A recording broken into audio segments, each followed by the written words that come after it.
Alright, hello everyone and welcome back to the channel. So, Lost Caverns of Ixalan just came out for Magic Arena, and I decided to dump the majority of my currency into getting this as much from this set as possible. Now, I've seen a lot of the spoilers for this set, not all of them, so there is a certain portion of the cards that we're going to be seeing today that I'm going to be seeing for the first time. So we've got about 300 packs to open here. So we're going to be using the open times 10 quite a lot, because otherwise this would be like a 3-hour long video. So let's go ahead and take a look at what 300 packs of Lost Caverns of Ixalan will get you. So we'll start with the Lost Caverns of Ixalan set. You can see right down here the untapped.gg overlay is showing that I have 0.4% of the set completed right now. So let's see what happens after 300 pack openings. Alright, here comes the first 10. God, I love that animation. It's so cool. Alright, let's see what we got. So we got the Millennium Calendar.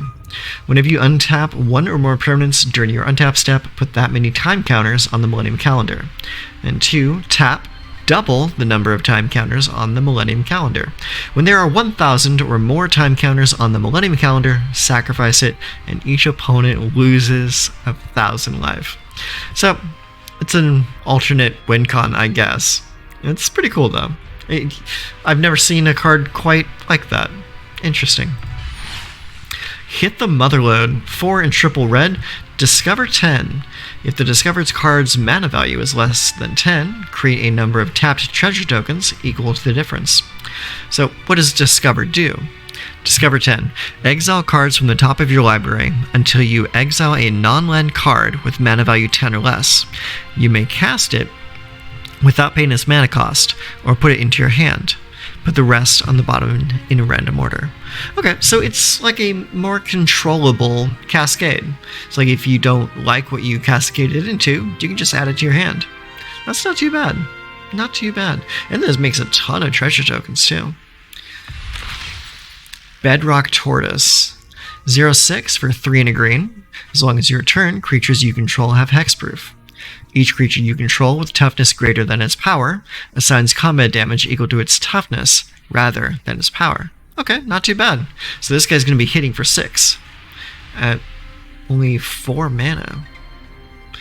And it gives your creatures hexproof on your turn. That's pretty decent, honestly. Not bad. Echoing Deeps. It's a cave. I know caves are a new sub-theme for this set. You may have Echoing Deeps enter the battlefield tapped as a copy of any land in a graveyard, except it's a cave in addition to its other types. And then it taps for add a colorless. So, on its own, you can just have it be a colorless land. Or you could have it come into play as a copy of one of your fetch lands, or as a copy of a triome, or as a copy of a land that you channeled away. So there are definitely uses for this card. Abuela's Awakening. X 3 colorless and a white sorcery. Return target artifact or non-aura enchantment card from your graveyard to the battlefield with X additional +1/+1 counters on it. It's a 1/1 spirit creature with flying in addition to its other types. Interesting. Very interesting. So you can bring back a non-creature artifact or enchantment into play, and then it is a creature with X +1/+1 counters on it. I could see a lot of people playing around with this. This has some very interesting implications. Stalactite Stalker. It's a little goblin. 1/1 for a black menace. At the beginning of your end step, if you descended this turn, put a +1/+1 counter on Stalactite Stalker. 2 and a black, sacrifice Stalactite Stalker. Target creature gets -X/-X until in a turn where X is its power. Okay, it's kind of cool. Oh, quite a bit into the sacrifice though. You kind of have to build the guy up in order to get a good payoff. Bringer of the Last Gift. It is a 6/6 vampire demon for 8 mana, flying. When Bringer of the Last Gift enters the battlefield, if you cast it, each player sacrifices all other creatures they control. Wow. Then each player returns all creature cards from their graveyard that weren't put there this way.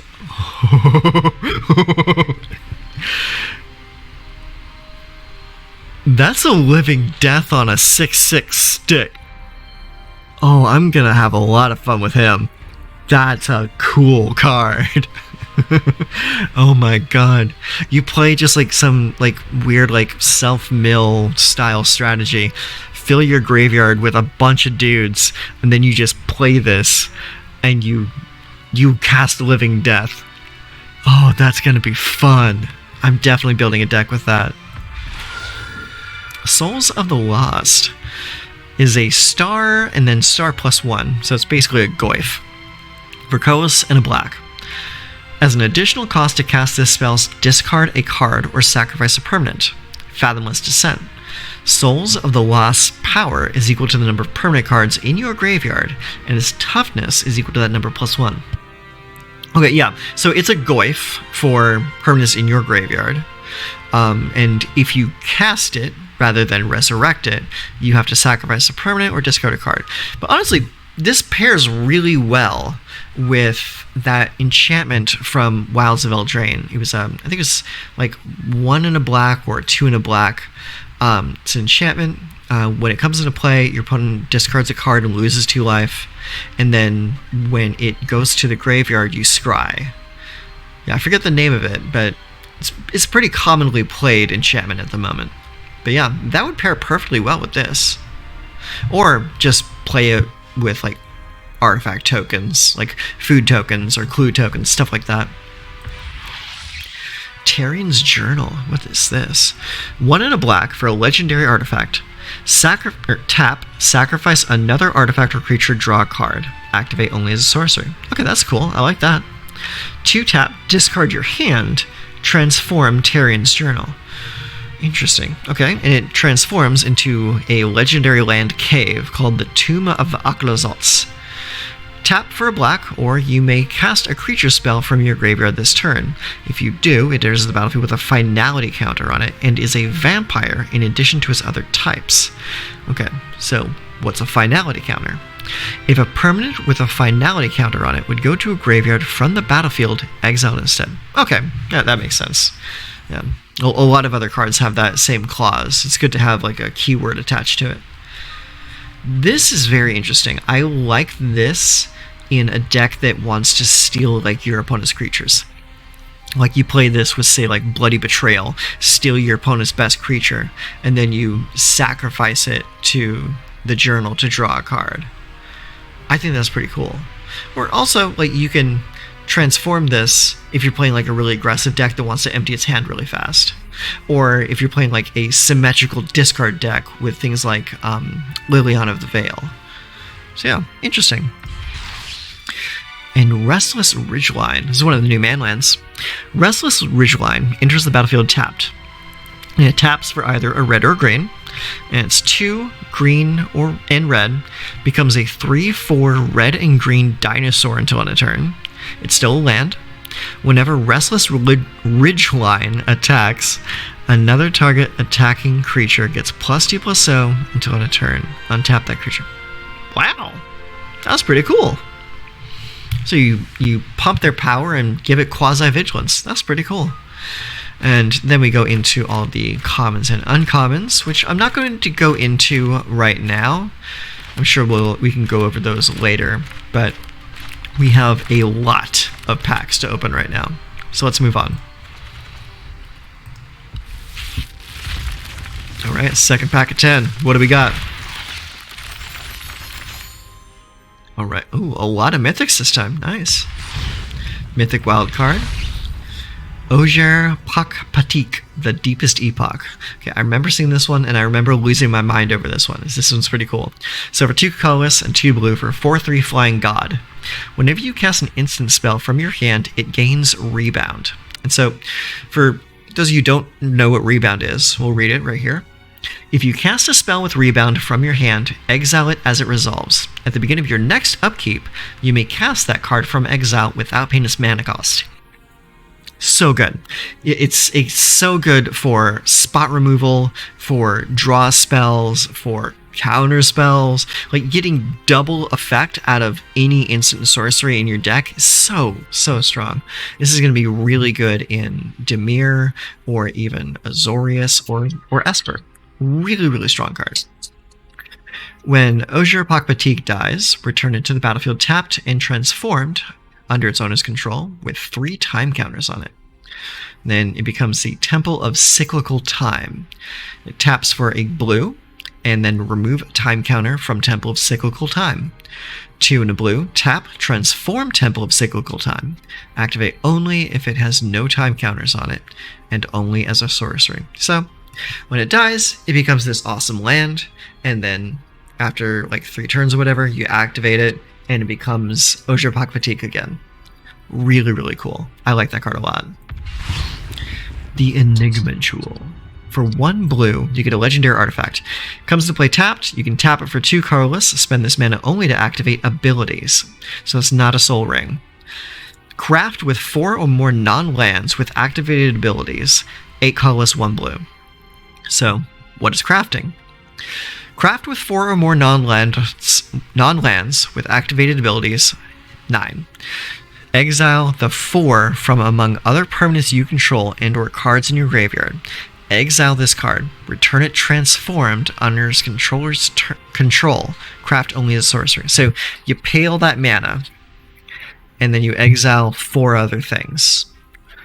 And it becomes the Locus of Enlightenment. And it reads, Locus of Enlightenment has each activated ability of the exiled cards used to craft it. You may activate each of those abilities only once each turn.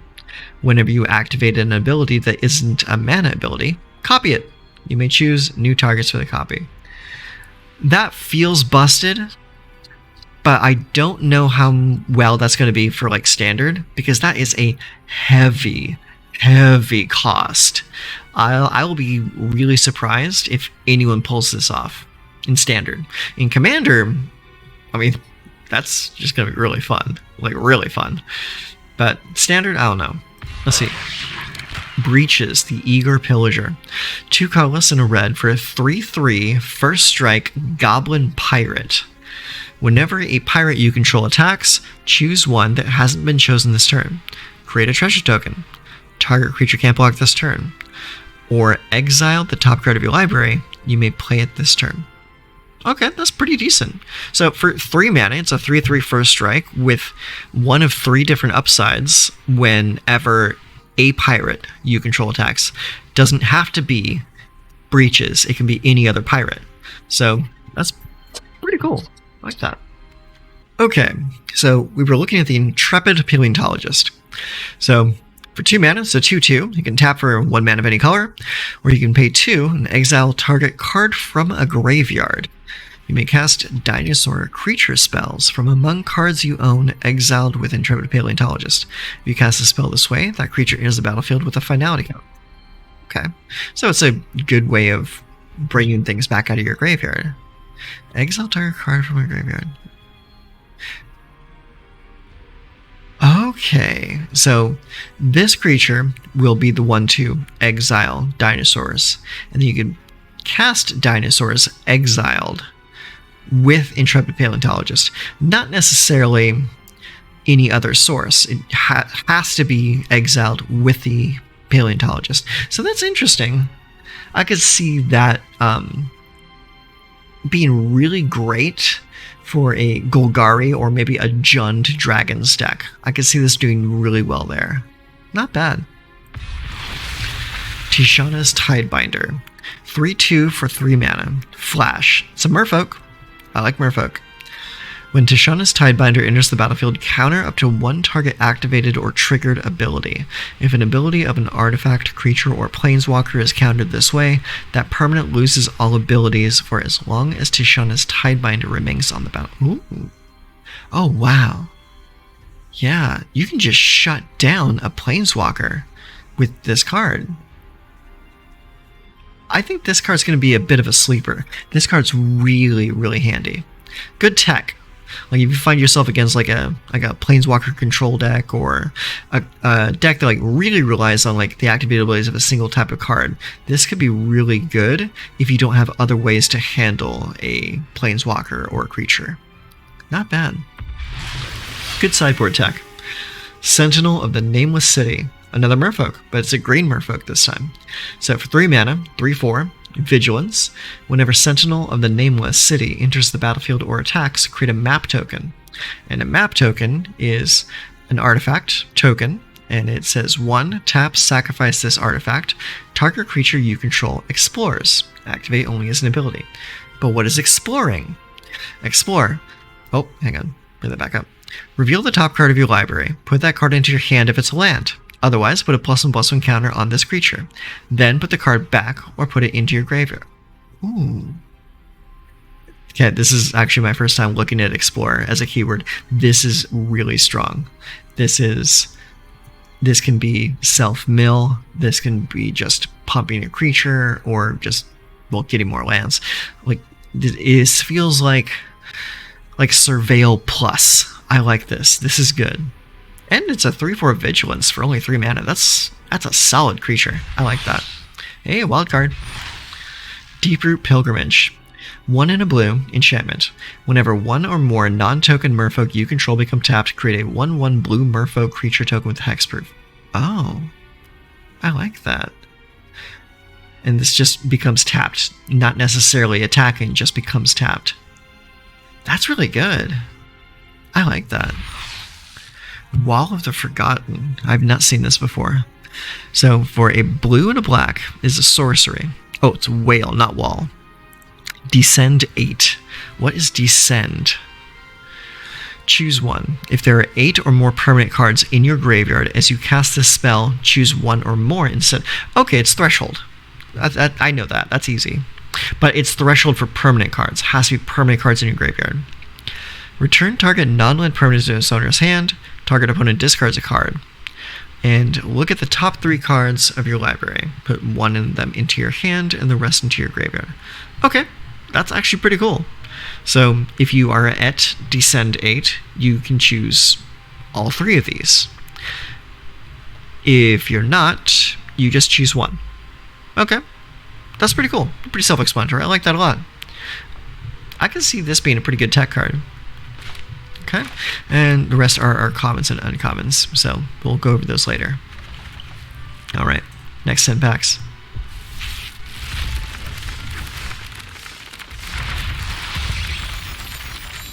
All right, let's see what we got. I still love that animation. The animation is so nice. Okay, Brass's Tunnel Grinder. When it's 2 colors and a red. When Tunnel Grinder enters the battlefield, discard any number of cards, then draw that many cards +1. Okay, that's cool. At the beginning of your end step, if you descended this turn, put a boar counter on Brass's Tunnel Grinder. Then, if there are 3 or more boar counters on it, remove those counters and transform it. It becomes Tecluton the Searing Rift. It is a legendary land. It's a cave, and it taps for a red. And whenever you cast a permanent spell using mana produced by Tecluton the Searing Rift, discover X, where X is that spell. Ooh. Oh, I like this. Oh, that is so much value. You play this, you dump your hand, and you basically Wheel of Fortune for yourself, +1. And if you build your deck right, with like a lot of permanents, you just dump them all into the graveyard. And then you get it to transform into the Searing Rift.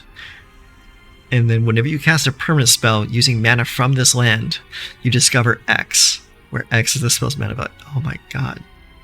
That's really good. I want to play with that. That's a stupid card. Get lost. 1 and a white. Instant. Destroy target creature, enchantment, or planeswalker. Its controller creates 2 map tokens. I don't like it. It gives too much value. Honestly, I'd rather just use this as ossification, or instead use Fateful Absence. because they only get 1 token instead of 2. Giving them 2 map tokens is a little bit too much value. So yeah. Good in a pinch, but Bedrock Tortoise, or you already saw that. Poetic Ingenuity. I like that art. That's nice. 2 and a red enchantment. Whenever 1 or more dinosaurs you control attack, create that many treasure tokens. Okay. Whenever you cast an artifact spell, create a 3/1 red dinosaur creature token. This ability triggers only once each turn. Okay. So it makes dinos when you cast artifacts, and when you attack with dinos, you make treasure tokens. That's just value. I mean, that's just value right there. It's not like a backbreaking play, but it's a cool one. I like it. Abuelo, Ancestral Echo. It's Grandpa. 1, a white and a blue, 2/2, flying, ward 2, and it's a spirit. 1, white and blue, exile another target creature or artifact you control.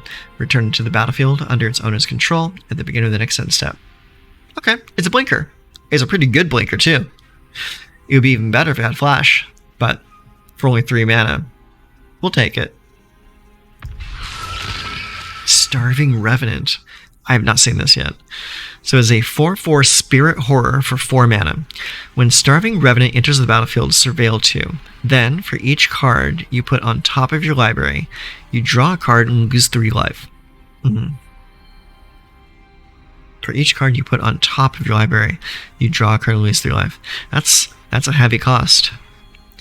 Descend 8. Whenever you draw a card, if there are 8 or more permanent cards in your graveyard, target opponent loses 1 life, you get... Oh. That's pretty cool. I think I'd rather just play Sheldred, though. Like, I do like everything this card is doing, but at that same mana cost, I think you're just playing Sheldred instead. Pretty cool card, though. Roaming Throne. 4 colorless, 4/4 artifact creature Golem. Ward 2. As Roaming Throne enters the battlefield, choose a creature type. Roaming Throne is the chosen type in addition to its other types. Okay, so it's a typal kind of card. Roaming Throne is the chosen types. If a triggered ability of another creature you control of the chosen type triggers, it triggers an additional type.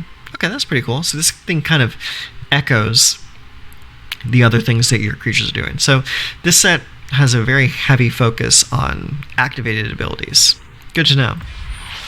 Wild card. Threefold Thunderhulk. 7 mana for a 0/0 artifact creature gnome. Threefold Thunderhulk. God, that's a mouthful. Enters the battlefield with 3 +++ counters on it. Whenever Threefold Thunderhulk enters the battlefield or attacks, create a number of 1/1 colorless gnome artifact creature tokens equal to its power. Sacrifice another artifact. Put a +1/+1 counter on Threefold Thunderhulk. You know, I just read a lot of words and did not pay attention to any of it. I'm sorry. Enters the battlefield 3 +1 counters. Okay, so enters 3/3. Whenever it enters the battlefield or attacks, create a number of 1/1 colorless gnome artifact creature tokens equal to its power. Okay, so it comes in as a 3/3 and brings in 3 buddies with them. 2, sacrifice another artifact. Put a +1/+1 counter on Threefold Thunderhulk. Oh, this guy's a factory. He comes in as a 3/3. He makes 3 buddies. You sacrifice a buddy to put a +1/+1 counter on him, and then you attack with him, and he makes more buddies. And then you can sacrifice more of those buddies to make them bigger and make more buddies. This guy is a perpetual spawning machine. Okay. 7 mana is a lot, but he's pretty cool. And another hit the Motherlode. Nice. And then there are our commons and uncommons, so let's move on.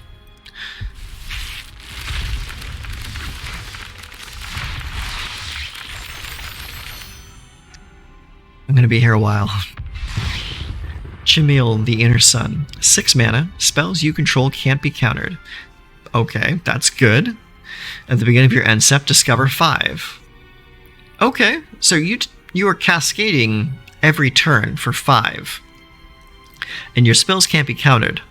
But this can be countered. So you're going to need to be able to get this in somehow under counter magic. But once it's in, that's going to pretty much win you against blue. Very, very interesting card.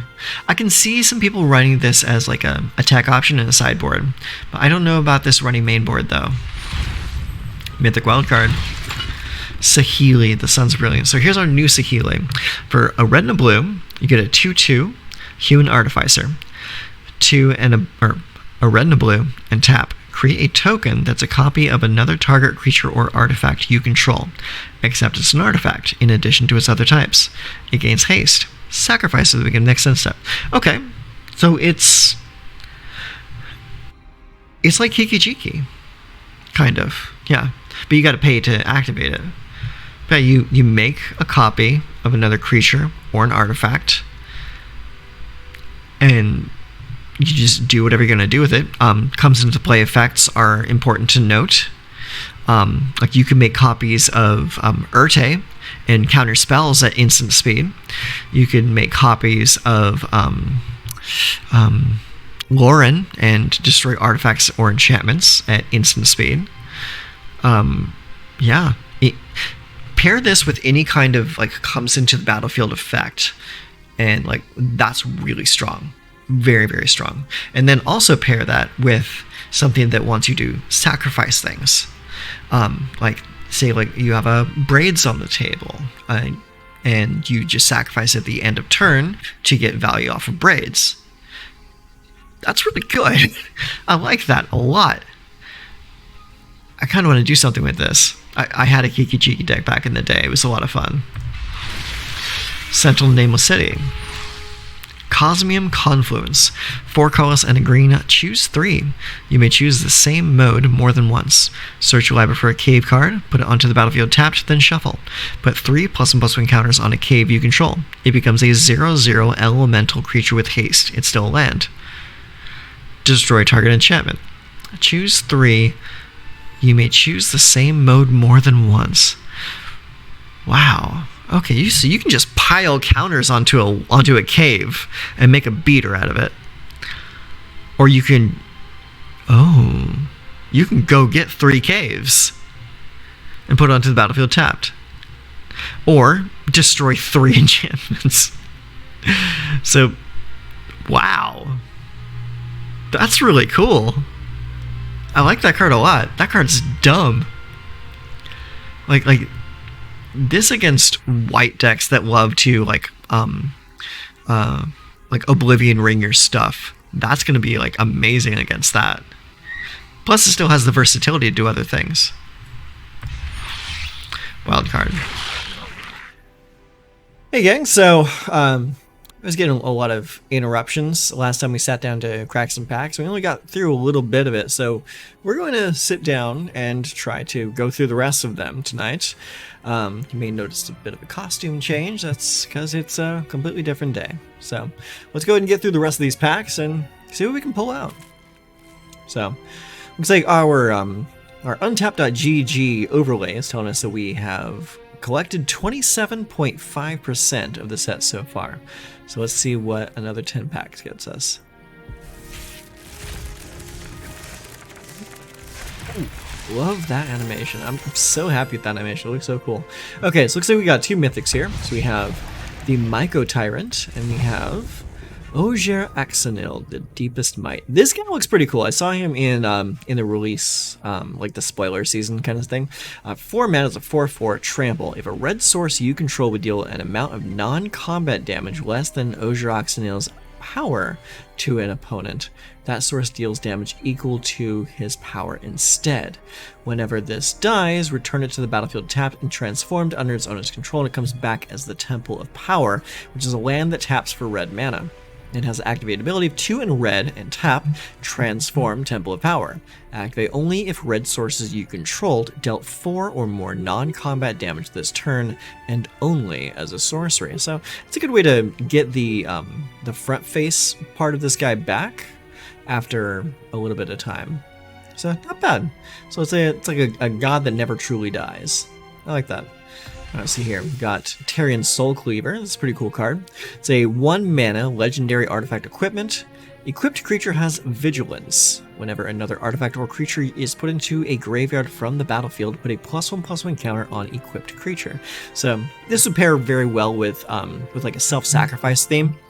So if you wanted to like load up with like a bunch of like sacrifice outlets and a whole bunch of like tokens or sacrificial fodder, that kind of thing, this would work pretty well as like a power booster in that style of deck.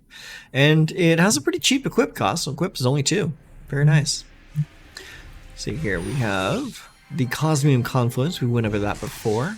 Throne of the Grim Captain. What is this? So for 2 mana, it taps to mill 2 cards. So it is a millstone, I believe, for yourself only, right?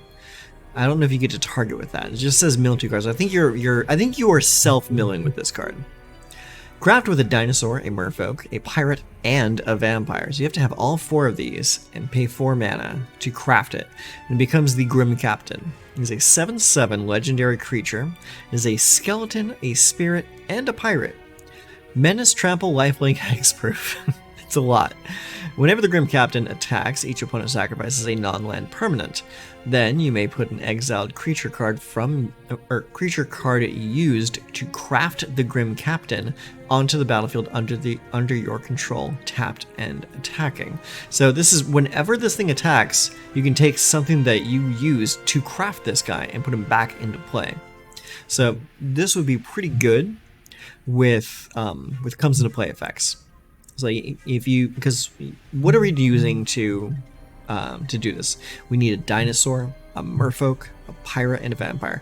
I'm sure among at least a couple of those tribes, there's going to be something that has a really good comes into play effects, or even will just like come in with haste. Because like immediately what comes to mind is the Phyrexian dinosaur. It's a 8/8 trample poisonous 4, or toxic 4. I mean. And has ward.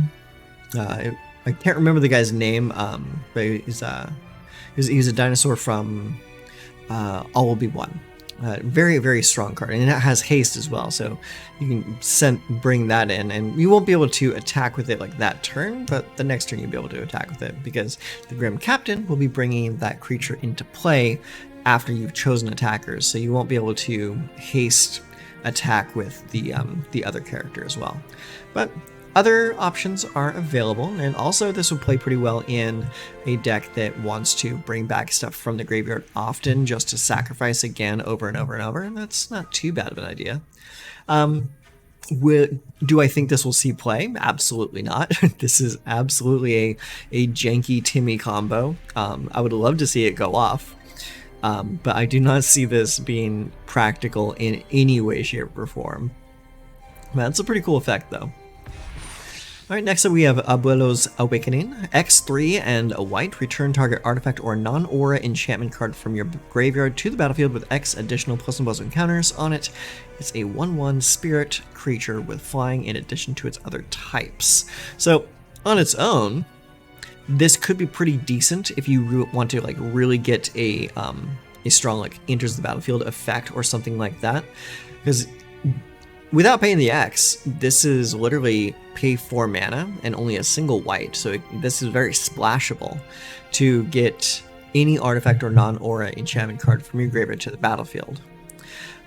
So you don't need to worry about putting X +1/+1 counters on it if all you want it for is for that that initial effect. Like what immediately springs to mind is Portal to Phyrexia.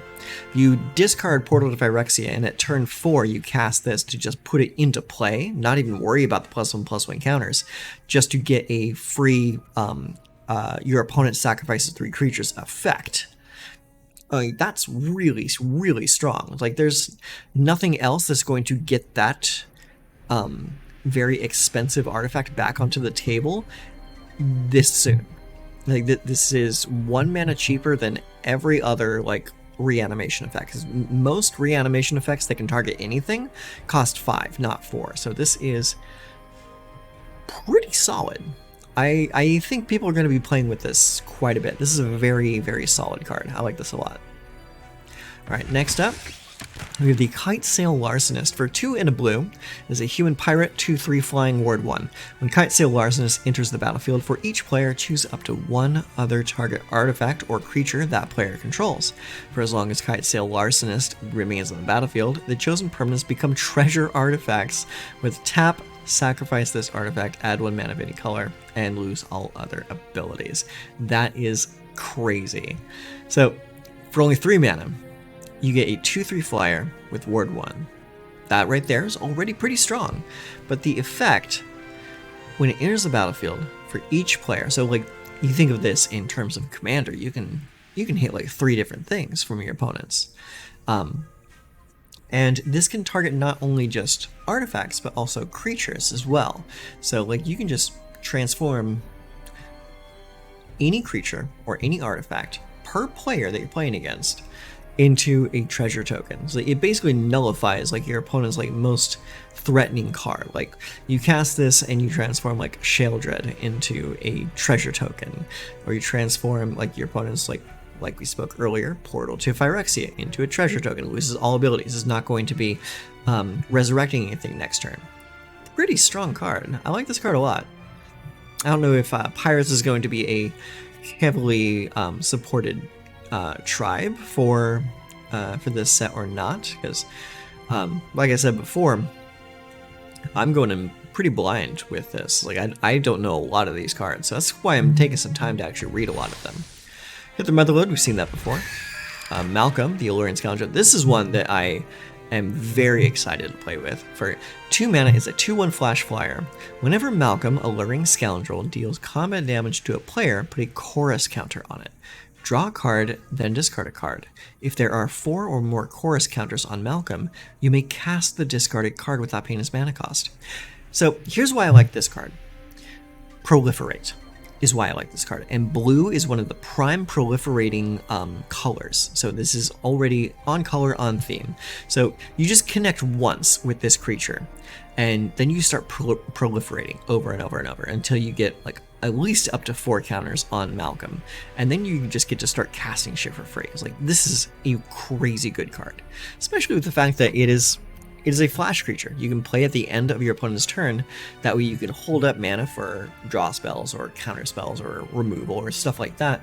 And then if your opponent doesn't do anything that's worth interacting with, at the end of turn, you just drop Malcolm onto the table and say, all right, I'm going to start swinging now. Really, really solid card. And we have a rare wild card. Fantastic. And the rest are going to be our commons and uncommons. So let's go ahead and open another 10.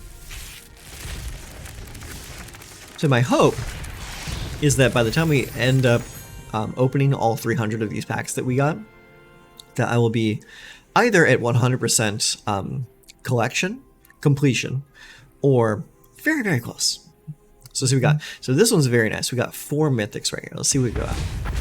Ooh, Galta the Stampede Tyrant. Hell yeah. 12/12 for 5 colors and 3 green. Is an Elder Dinosaur. Trample. When Galta Stampede Tyrant enters the battlefield, put any number of creature cards from your hand onto the battlefield. This is the Timmy of all Timmy cards. This card is stupid. It enters the battlefield, so you can reanimate this and then dump your hand onto the table. You play this in, like, I don't know, like in Abzan, or you play it in Golgari, and you discard this, or hell, you played in Jund with that red card that asks you to discard a card to draw 2 cards and create 2 treasure tokens. I can't remember the name of the card, but it would definitely be played in this style of deck. And just to get this into the graveyard ahead of schedule for you to reanimate it later, and he comes into play, and then you just dump your hand onto the table. Like, you get all your other creatures onto the table. This is such a stupid card, and I can't wait to break it. This is gonna be so much fun. I love this card. All right, next up we have Watley, Poet of Unity. What is this guy? So he's a human warrior bard for 2 and a green. 2 and 3. And Watley, Poet of Unity, enters the battlefield. Search your library for a basic land card, reveal it, put it into your hand, and then shuffle. Okay, that's pretty cool already. So it does something when it comes into play. We like that. Then we have 3 Boros, which means we can pay 3 colorless and then any combination of red and or white to use this activated ability. It says exile Watley, then return her to the battlefield transformed under the owner's control, activate the sorcery. And then it comes back as this saga called Roar of the Fifth People. It has 4 steps. The first step is create 2 3/3 green dinosaur creature tokens. Cool. And 2 is Roar of the Fifth People gains creatures you control have tap, add a red, green, or white. So Naya colors. So you're probably going to want to play this in a Naya deck. And then 3 is search your library for a dinosaur card, reveal and put it into your hand, then shuffle. Dope. Then 4 is dinosaurs you control gain double strike and trample until on a... That's dumb as hell. Now if we can find a way to get some proliferate in here and like accelerate this all the way up to turn 4 as quickly as possible, I think that would be absolutely fantastic. Or at least like set up our turns effectively so that we can take advantage of that double strike and trample on step 4 of this saga. I think this would be really, really cool. Yeah, this is a very cool concept for a card. Do I think I'll play it? I don't know. I mean, I might like throw together a deck for it at some point, but this is definitely not like on my watch list. Next is the Millennium Calendar. We've seen this already. And Ogier Pakpatik, very, very cool control card. We've seen it already though. And we have Poetic Ingenuity. We have the Everflowing Well. Okay, this is new. For 2 colors and a blue, it's a legendary artifact. When Everflowing Well enters the battlefield, mill 2 cards and then draw 2 cards. Okay, that's cool.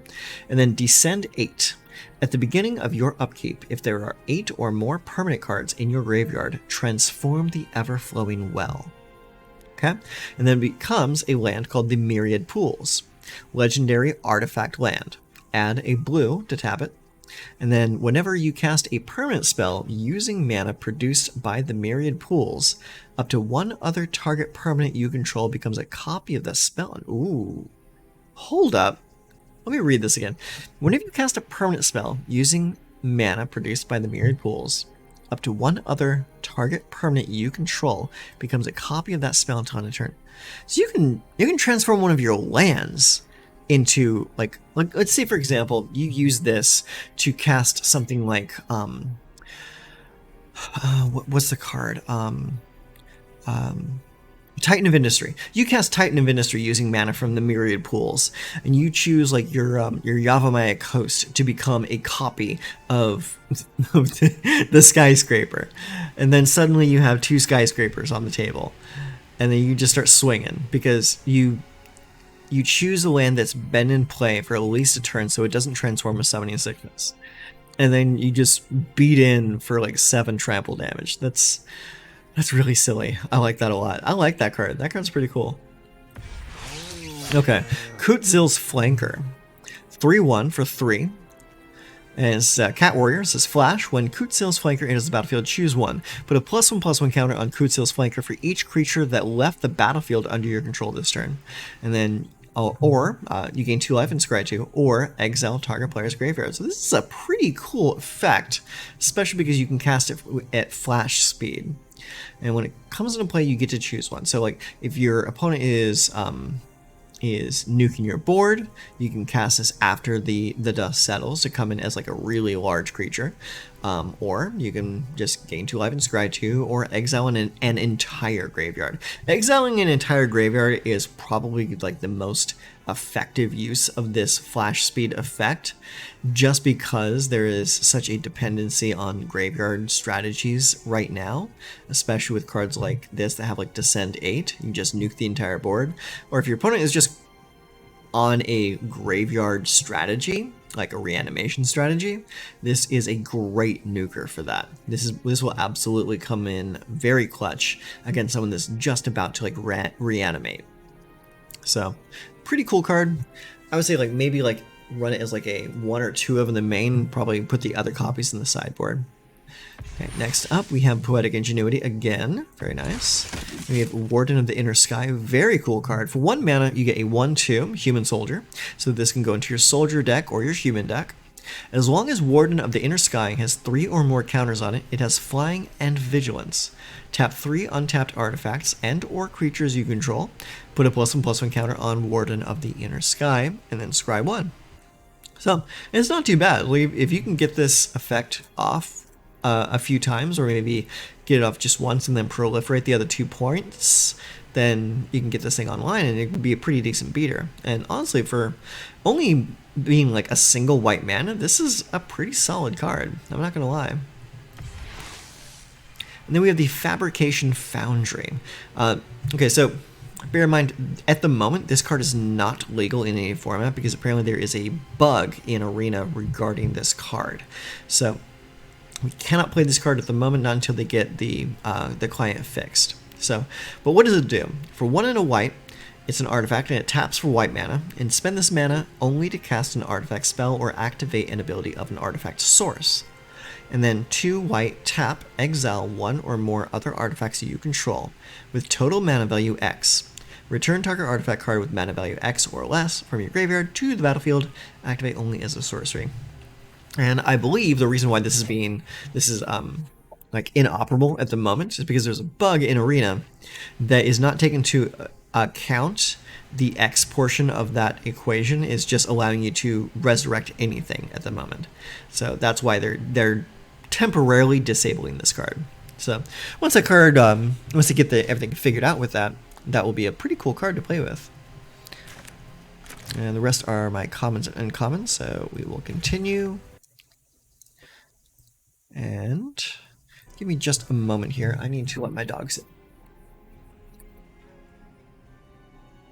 River! Tundra! Hey, little buddy. How you doing? Hi, Bean. Tundra!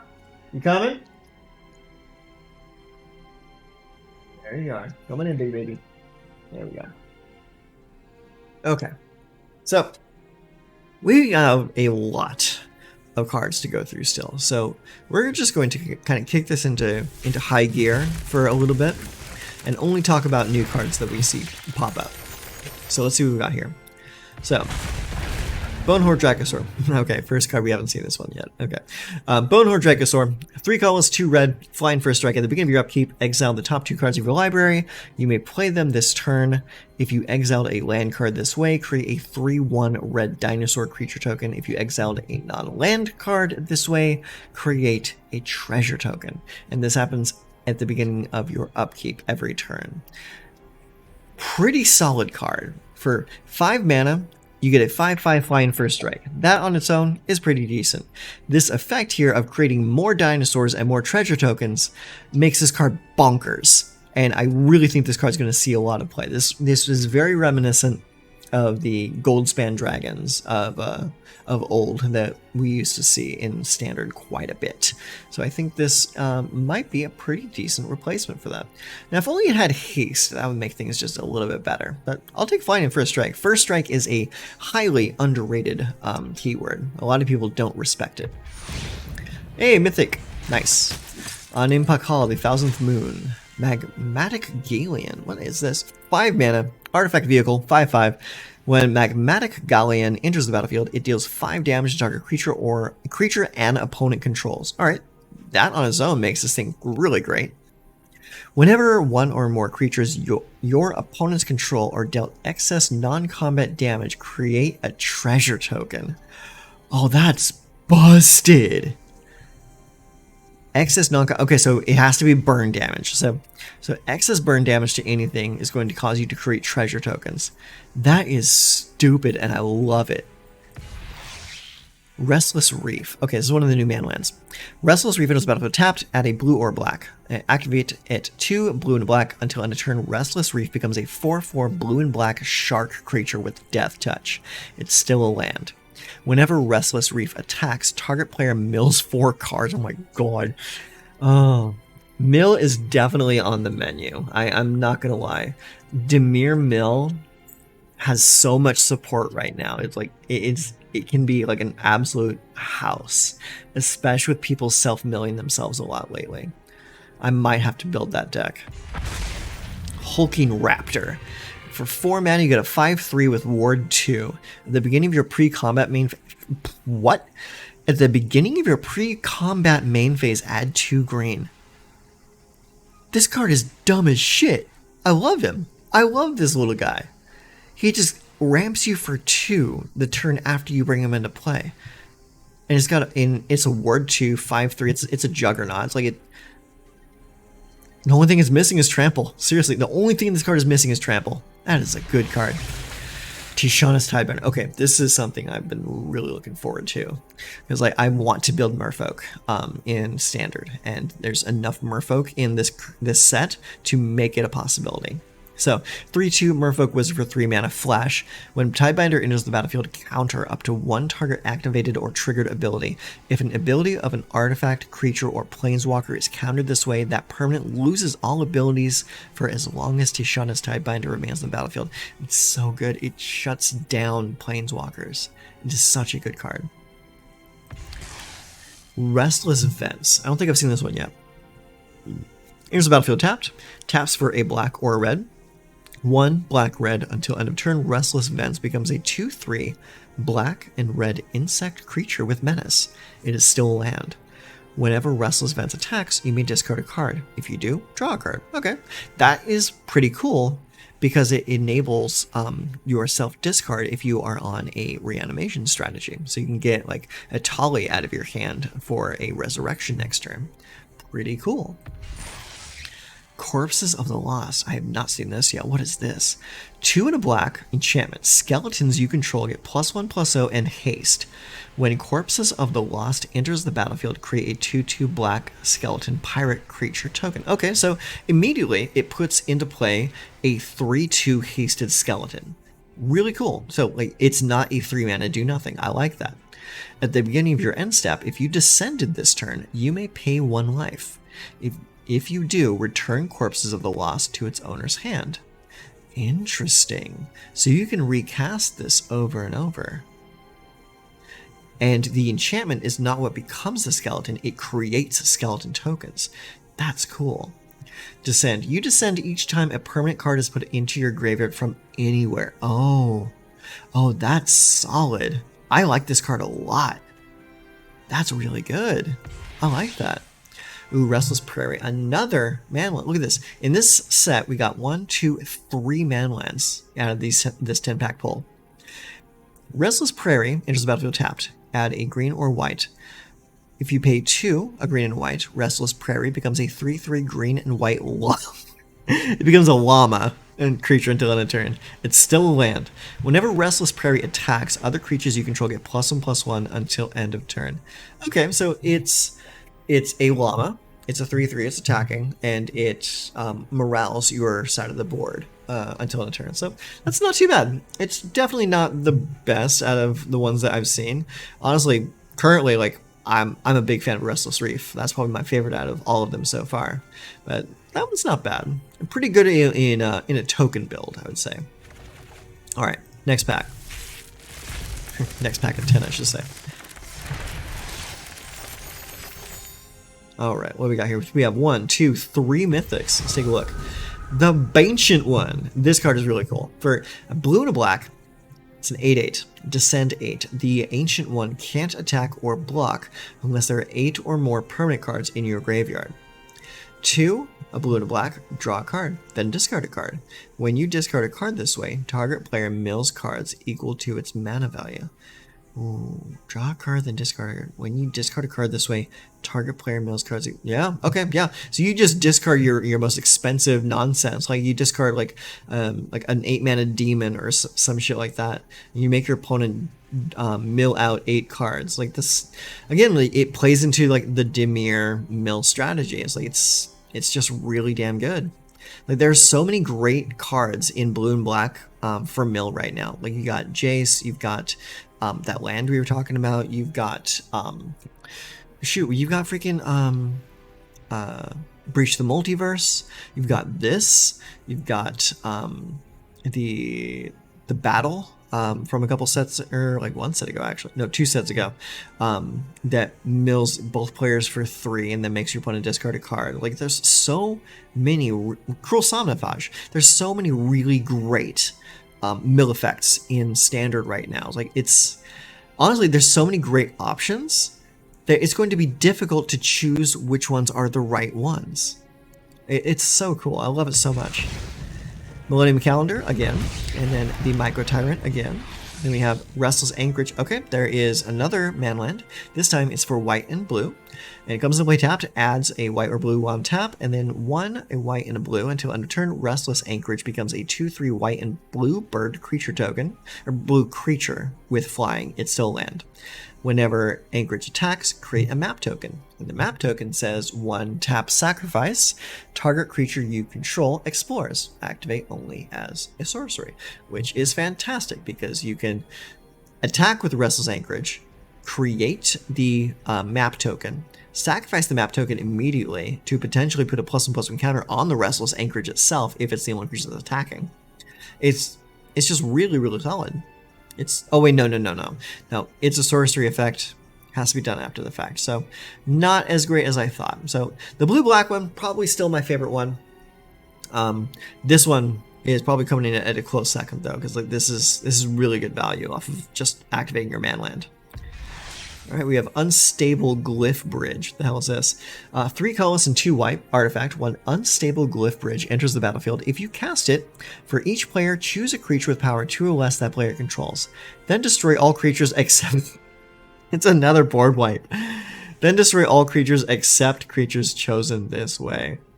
And best part about this is you get to make the choice. It does not give the choice to your opponent. So if your opponent has like a bunch of like little wieners, you just choose like one spud for them to keep, and you just get rid of the rest. And this says craft with artifact, so very easy to craft. 5 mana, craft with an artifact. And it becomes the Sand Swirl Wanderglyph. Artifact creature golem. It's a 5/3 with flying for some reason. Whenever an opponent casts a spell during their turn, they can't attack you or planeswalkers you control this turn. That's good. So it basically forces your opponent into casting spells post-attack phase. Each opponent who attacks you or a planeswalker you control this turn can't cast spells. Okay, so this gives our opponent a choice. Either they can attack or they can cast spells, but they cannot do both. Oh god, this card's gonna be so good. This card's gonna be so stupid. Oh my god, I love it. I love everything about it. Let me read Craft with Artifact and see what exactly this does. 3 colorless, 2 white, exile another artifact you control or an artifact card from your graveyard. Exile this card, return transformed under someone's control, craft only the source. Okay, so you can craft it with an artifact, you can craft it with like a map token, you can craft it with another copy of Unstable Glyph Bridge that was in your graveyard already. Like, this is massively easy to transform. So easy. Wow, yeah, that's a really good card. I swear, every set, white gets another board wipe. Like, every set, at least one new board wipe for white. Every single set. Kutzil's Flanker, sweet. Inti, Seneschal of the Sun. Is a human knight for 1 and a red, 2/2. And whenever you attack, you may discard a card. When you do, put a +1/+1 counter on target attacking creature. It gains trample until end of turn. Whenever you discard 1 or more cards, exile the top card of your library. You may play that card until your next step. That's cool! That's really good! You're almost losing nothing in this trade-off. It's like, so this attacks, you discard like a land card that you don't need because you're playing aggro with this card, because of course you are. And you put a +1/+1 counter on target attacking creature, so it does not have to be the Seneschal, it could be any other creature as well. So like maybe like you put it on your Monastery Swift Spear or your Phoenix Chick. It gains trample until end of turn. Okay, no, you're definitely putting it on your Monastery Swift Spear. And then when you discard that land, you exile the top 2 cards of your library for you to play until your next end step. It's stupid good. This is not just a 2/2 creature. It is also an impulse draw effect. So you can run this instead of like something like Ren's Resolve. This is just a good card. Really good. Molten Collapse. I have seen this before, but we'll read it again. 1 red and 1 black for a sorcery. Choose one. If you descended this turn, you may choose both instead. Reminder text. Descend is whenever a permanent card goes into your graveyard from anywhere. That is mill, that is discard, that is a card going to the graveyard from the battlefield, anywhere. So you put a permanent card into your graveyard, you get both of these effects at only 2 mana. Destroy target creature or planeswalker, and destroy target non-creature, non-land permanent with mana value 1 or less. Really, really solid. It's so good. And especially if you can get both effects. Pugnacious Hammerskull is a 6/6 dinosaur for only 3 mana. Check that out. Whenever Pugnacious Hammerskull attacks while you don't control another dinosaur, put a stun counter on it. Okay, that's actually totally fine. So it's a 6/6. It does not have trample or first strike or reach or any cool keywords. It's just a 6/6 dude with a drawback. And that drawback is easily mitigated by having more dinosaurs out. Easy. And we have a rare wild card. Fantastic. All right, let's open the next 10.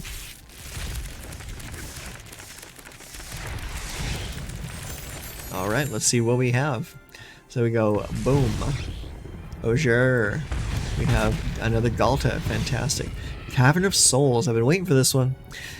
Cavern of Souls land is Cavern of Souls enters the battlefield. Choose a creature type. Add a colorless. Or tap to add 1 mana of any color. Spend this mana only to cast a creature spell of the chosen type. And that spell can't be countered. This is so dumb and so cool. I love everything about this card. Unless I'm playing blue control and I'm on the opposite side of the table, I do not like this card in that situation. But however, this card is a really cool card. I like this card a lot. Just having a card that not just supports tribal, but gives tribal a leg up against heavy counterspell strategies. It's a fantastic card. I'm glad it got reprinted. Next up, we have Abuela, the Ancestral Echo. We've seen him already. Then we have Restless Ridgeline, and that is the last of the 5 manlands right there. And it comes into play tapped. It can be tapped for a red or a green, and its activated ability is pay 2, a green, and a red. Restless Ridgeline becomes a 3/4 red and green dinosaur creature until in a turn it is still a land. Whenever Restless Ridgeline attacks, another target attacking creature gets +2/+0 until in a turn, and untap that creature. So that's fantastic because then you will be able to use any kind of tap effects that creature may have again, or you can basically just treat it as giving another creature vigilance. Very, very good, and just solid for a Gruul Stompy style deck.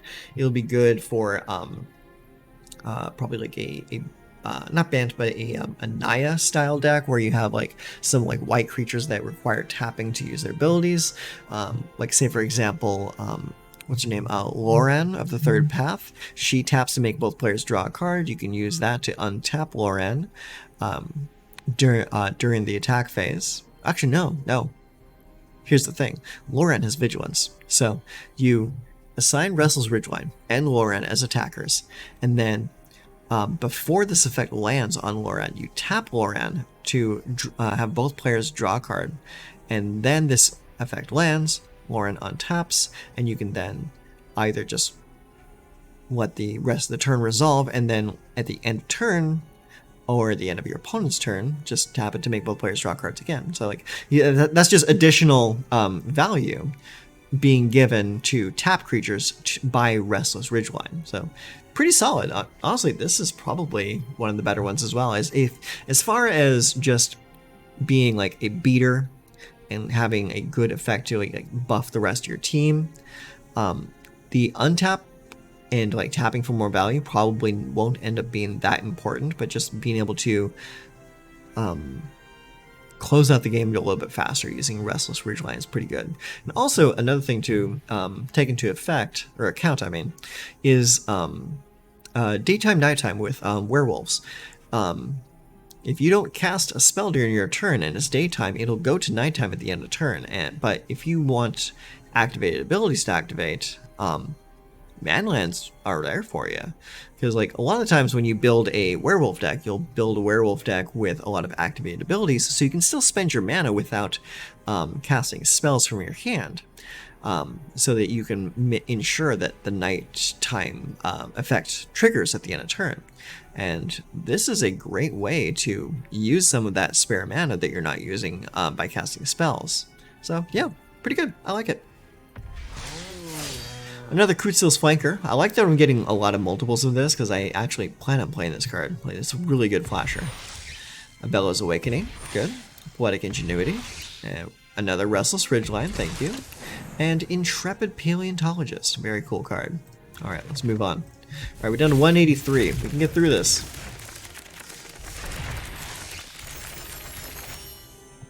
Alright, what we got? We got 3 mythics.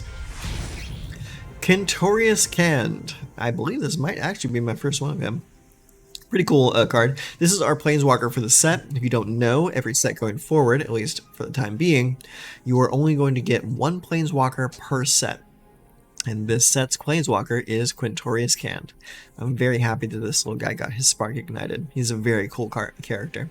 So 3, a red and a white for a 4 loyalty Planeswalker. Whenever you cast a spell from exile, Quintorius Cand deals 2 damage to each opponent and you gain 2 life. So pair that with Adventures, or pair that with pretty much anything that you need to cast from exile. Say, for example, you play this with Red's Impulse Draw effects, like Ren's Resolve. Really solid. And then his abilities are +1, create a 3/2 red and white spirit creature token. Okay, cool. He can make dudes. -3 is Discover 4. Dope.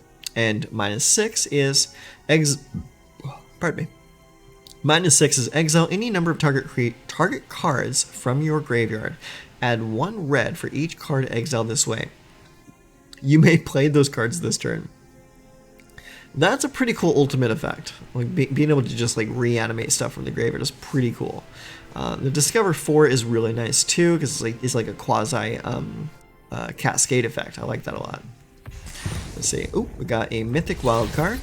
And we got Aklazotz, the Deepest Betrayal. He is the Bat God. 5 mana for a 4/4 with flying and lifelink. Whenever Aklazotz attacks, each opponent discards a card. For each opponent who can't, you draw a card. Whenever an opponent discards a land card, create a 1/1 black bat creature token with flying. When Aklazotz dies, return it to the battlefield tapped and transformed under its owner's control, and it becomes Temple of the Dead. It is a land that taps for a single black mana, and its effect is pay 2, a black, tap, transform Temple of the Dead. Activate only if a player has 1 or fewer cards in hand, and only as a sorcery. So this guy really wants you to be playing some form of discard. So, pretty cool card. I would very much like to experiment with this creature. I like him a lot. Inti, Seneschal of the Sun, we saw that already. Warden of the Inner Sky, Fabrication Foundry, Braided Net. Okay, here's a new card. So, 2 and a blue, it's an artifact. Braided Net enters the battlefield with 3 net counters on it. Tap, remove a net counter from Braided Net. Tap another target non-land permanent. Its activated abilities can't be activated for as long as it remains tapped. And then you craft with another artifact by paying a blue and a colorless. And it becomes Braided Quipu. It is 3, a blue, tap. Draw a card for each artifact you control. Then put Braided Quipu into its owner's library, 3rd from the top. Okay, so that's interesting. I think I would like this card a lot more if it had flash on the front side, just so you could tap something at instant speed. It having a relatively low casting cost and activation cost is very nice. I like that a lot. And the backside of drawing a card for each artifact you control is really good too, because one of the other transforming cards transforms into an artifact land, so that counts to this. Then you take into account map tokens, food tokens, blood tokens, treasure tokens, all those token artifacts. Then take into account, hell, any other artifacts you might just happen to have. Like you'd have artifact creatures, soldier tokens, You could have Power Stone tokens. Like, there's so many ways to just generate a ton of artifacts that you could very easily use this to draw your deck. Like, you might want to be careful when building your deck around this card. All right, let's see what else we got. Growing Rites of Ixalan. So for 2 and a green, you get a legendary enchantment. When Growing Rites of Ixalan enters the battlefield, look at the top 4 cards of your library. You may reveal a creature card from among them and put it into your hand. Put the rest on the bottom of your library in any order. At the beginning of your end step, if you control 4 or more creatures, transform Growing Rites of Ixalan. It becomes Ixalan Cradle of the Sun, a legendary land.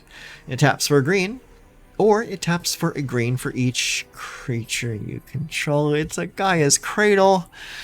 Okay, it's a Gaia's Cradle with extra steps. The only thing you really need to think about once this becomes the Cradle is what you're going to spend all that mana on.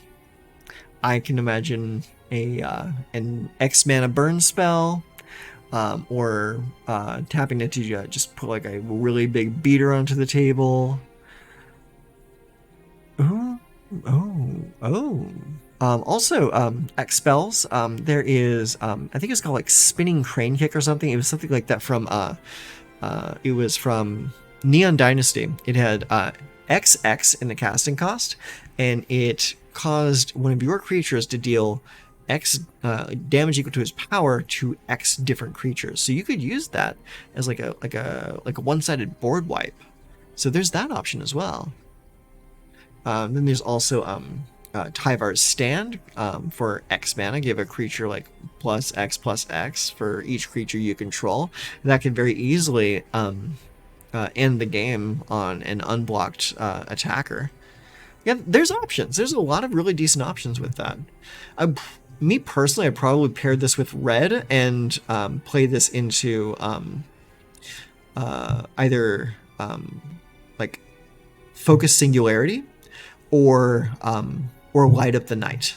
That's how I would probably use that. Just a nice, easy blow up your opponent's spell. Preacher of the Schism. Okay, first off, that is a fantastic name. Preacher of the Schism just sounds dope. I love that. So for 2 and a black, you get a 2/4, Vampire Cleric with Death Touch. Whenever Preacher of the Schism attacks the player with the most life or tied for most life, create a 1/1 white vampire creature token with lifelink. Whenever Preacher of the Schism attacks while you have the most life or are tied for the most life, you draw a card and lose 1 life. Oh, I like you. I like you a lot. You do something to advance the game, regardless of who's on top. So I could just use this as just raw card advantage, or just use it to just put more vampires onto play. I like this guy. This is pretty damn cool. I want to build something with him. And then we have Souls of the Lost.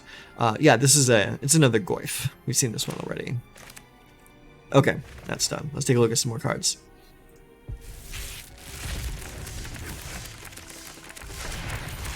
Look at all those wild cards filling in. Love it. You'll love to see it. Alright, well, we got 4 mythics here. We got Saheeli, the Sun's Brilliance, Bonehorde, Dracosaur, the Enigma Jewel, and the Skull Spore Nexus. Let me read this. 6 mana and 2 green. Legendary artifact. This spell costs X less to cast, where X is the greatest power among creatures you control. Whenever 1 or more non-token creatures you control die, create a green fungus dinosaur creature token with base power and toughness, each equal to the total power of those creatures. 2 tap double target creatures. Oh, that's stupid. Oh, that's so funny. Like, you know something's about to die, and so you just double its power until end of turn. Let the kill spell resolve, or let it die in combat, and then you get a fungal dinosaur of that power level. That's silly. I like that a lot. That's really cool. And if you have something in play that has like at least power of 6, this only costs 2 to play. That's pretty solid. I like that a lot. All right, Queen's Bay Paladin. Interesting. So 5 and 2 black for a 5/4 Vampire Knight. Whenever Queen's Bay Paladin enters the battlefield or attacks, return up to 1 target vampire card from your graveyard to the battlefield with a finality counter on it. You lose life equal to its mana value. Interesting. Okay, so this card comes into play and resurrects another vampire from your graveyard. And it does the same thing when it attacks as well.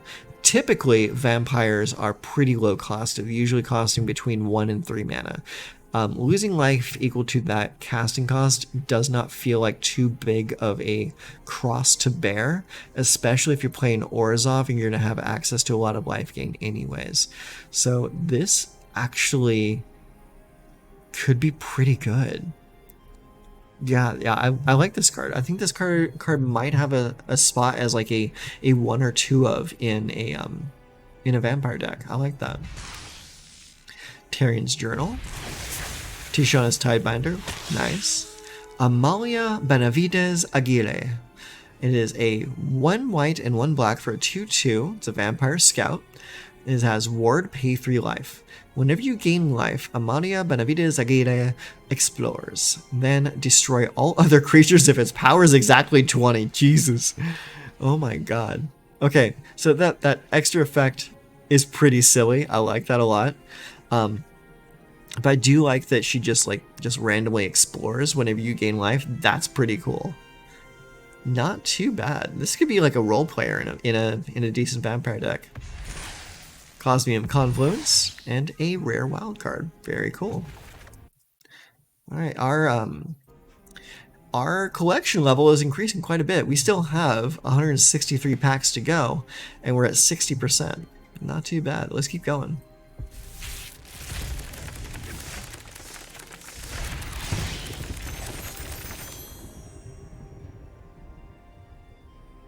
Alright, let's see here. We got just a single mythic out of this pack of 10. Let's see what we have. Another Kentorius. Very nice. You'll love to see it. Anim Pakal. Queen's Bay Paladin. The Everflowing Well. Tarian Soul Cleaver. The Sunken Citadel. What is this? It is a land. It's a cave. When Sunken Citadel enters the battlefield... Oh. Sunken Citadel enters the battlefield tapped. As it enters, choose a color. Tap. Add 1 mana of the chosen color. Tap, add 2 mana of their chosen color. Spend this mana only to activate abilities of land sources. Okay, so you use this to activate your manlands. Okay, that's not too bad. I'm sure this could see some use somewhere. Terror Tide. Fathomless Descent. All creatures get -X/-X until end of turn, where X is the number of permanent cards in your group. Oh, I like this. I like this a lot. You play this in like some kind of like Golgari or Sultai self-mill strategy, and you just bomb the board with this. This is so cool. I like this card a lot. Really dope art on that too. Look at that. Let's see the flavor text. Those who go under rise again as cruel mockeries of their former selves, spewing foul water and keening with sorrow. That is cool. I like that a lot. Oh, well, would you look at that? Amalia Benavides Aguirre and Stalactite Stalker. Very cool. Lots of cool cards in that pack. I like that a lot. Let's move on. I'm getting to the point where I'm not having to spend as much time talking about the cards, and I like that. Alright, Mythic Wildcard. Restless Ridgeline. Tishana's Tidebinder. That might be 4/4 on that one. Hit the Motherlode. Malcolm. Growing Rites of Itlamok. Warden of the Inner Sky. Sentinel of the Nameless City. That's a cool card. I like that a lot. Restless Vents. And Corpses of the Lost. Another great card. Really, really liking this set so far. This set it's like a graveyard like centric set, and that's right up my alley. I love graveyard strategies. Oyer Tak, Deepest Foundation. Okay, I do not know this card. So for 6 mana, it's a 6/6 god with vigilance. If 1 or more creature tokens would be created under your control, 3 times that many of those tokens are created. It's Mondrak +1. That's insane. So like, instead of making 1, you make 3 of any token. Jesus. When Ohir Tak dies, return it to the battlefield tapped and transformed under its owner's control. So it comes back as the Temple of Civilization. It taps for a white. 2 white tap. Transform Temple of Civilization. Activate only if you attack with 3 or more creatures this turn and only as a sorcery. Okay, that's pretty cool. So you'll be able to get Ohir Tak back once you rebuilt from like a board wipe, because I'm assuming this creature is going to like die in the like in the aftermath of like a board wipe situation, like say like a well, not really Sunfall, because Sunfall is going to exile. Think like Depopulate. A Depopulate goes off, everything dies, this becomes a land. You'll have to rebuild a little bit in order to get Ohir Tak back onto the battlefield, which could be difficult, could not. Like really, like you're kind of banking on Ohir Tak's front face ability to create a ton of tokens and probably like just overwhelm your opponent with a ton of tokens, and maybe run it with blue to run like some negates and counterspell magic to make sure that your guy survives, or like make sure your opponent doesn't like board wipe you. That would probably be the best case scenario for a card like this. Probably play it in Azorius or maybe Esper. You just run a bunch of token generators like Skrelv's Cave or Skrelv's Hive, and you run it with what's the card? Wedding Invitation, things like the stuff that just gradually just makes more and more tokens every single turn. Like that's the kind of card that you want to run Ohir Tak with. Yeah, you just run it with blue for counter magic and that kind of thing, and yeah, boom, you got a deck. So this is pretty much going to be fulfilling the same role that Mondrak fulfills.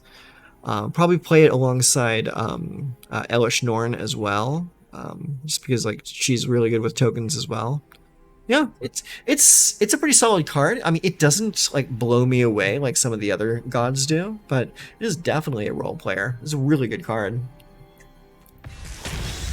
Bloodletter of Aklazotz. It is a vampire demon for 1 and 3 black. Okay, right off the bat, I love the heavy dependence on black mana. Whenever you see a card with a lot of black pips in the casting cost, you know you're in for something stupid. Okay, so 4 mana, 3 black, and 1 colorless. It's a 2/4 flying vampire demon. If an opponent would lose life during your turn, they lose twice that. Yup. Yeah, that's it. If an opponent would lose life during your turn, they lose twice that much life instead. Yeah. Yeah, that card's good. It's busted. I'm going to make that into a deck. That's stupid. Yeah, Cavern of Souls, nice. Inti, Seneschal the Sun. We have a 3-fold Thunderhulk, Starving Revenant, a wild card, Throne of the Grim Captain, Starving Revenant again, and Echoing Deeps. This is the land that can become a copy of another land, right? You may have Echoing Deeps enter the battlefield tapped as a copy of any land card in a graveyard, except it's a cave in addition to its other types. Yes, yeah, that is a very cool card. I would like to personally run this alongside fetch lands and just like dig more and more lands out of my library. Because after all, this card's going to be coming into play tapped anyways. You run this with the new Capenna fetch lands, and it just sacrifices itself immediately upon coming into play. It doesn't have to tap to do it, and just does it. Alright, let's take a look at the next pack.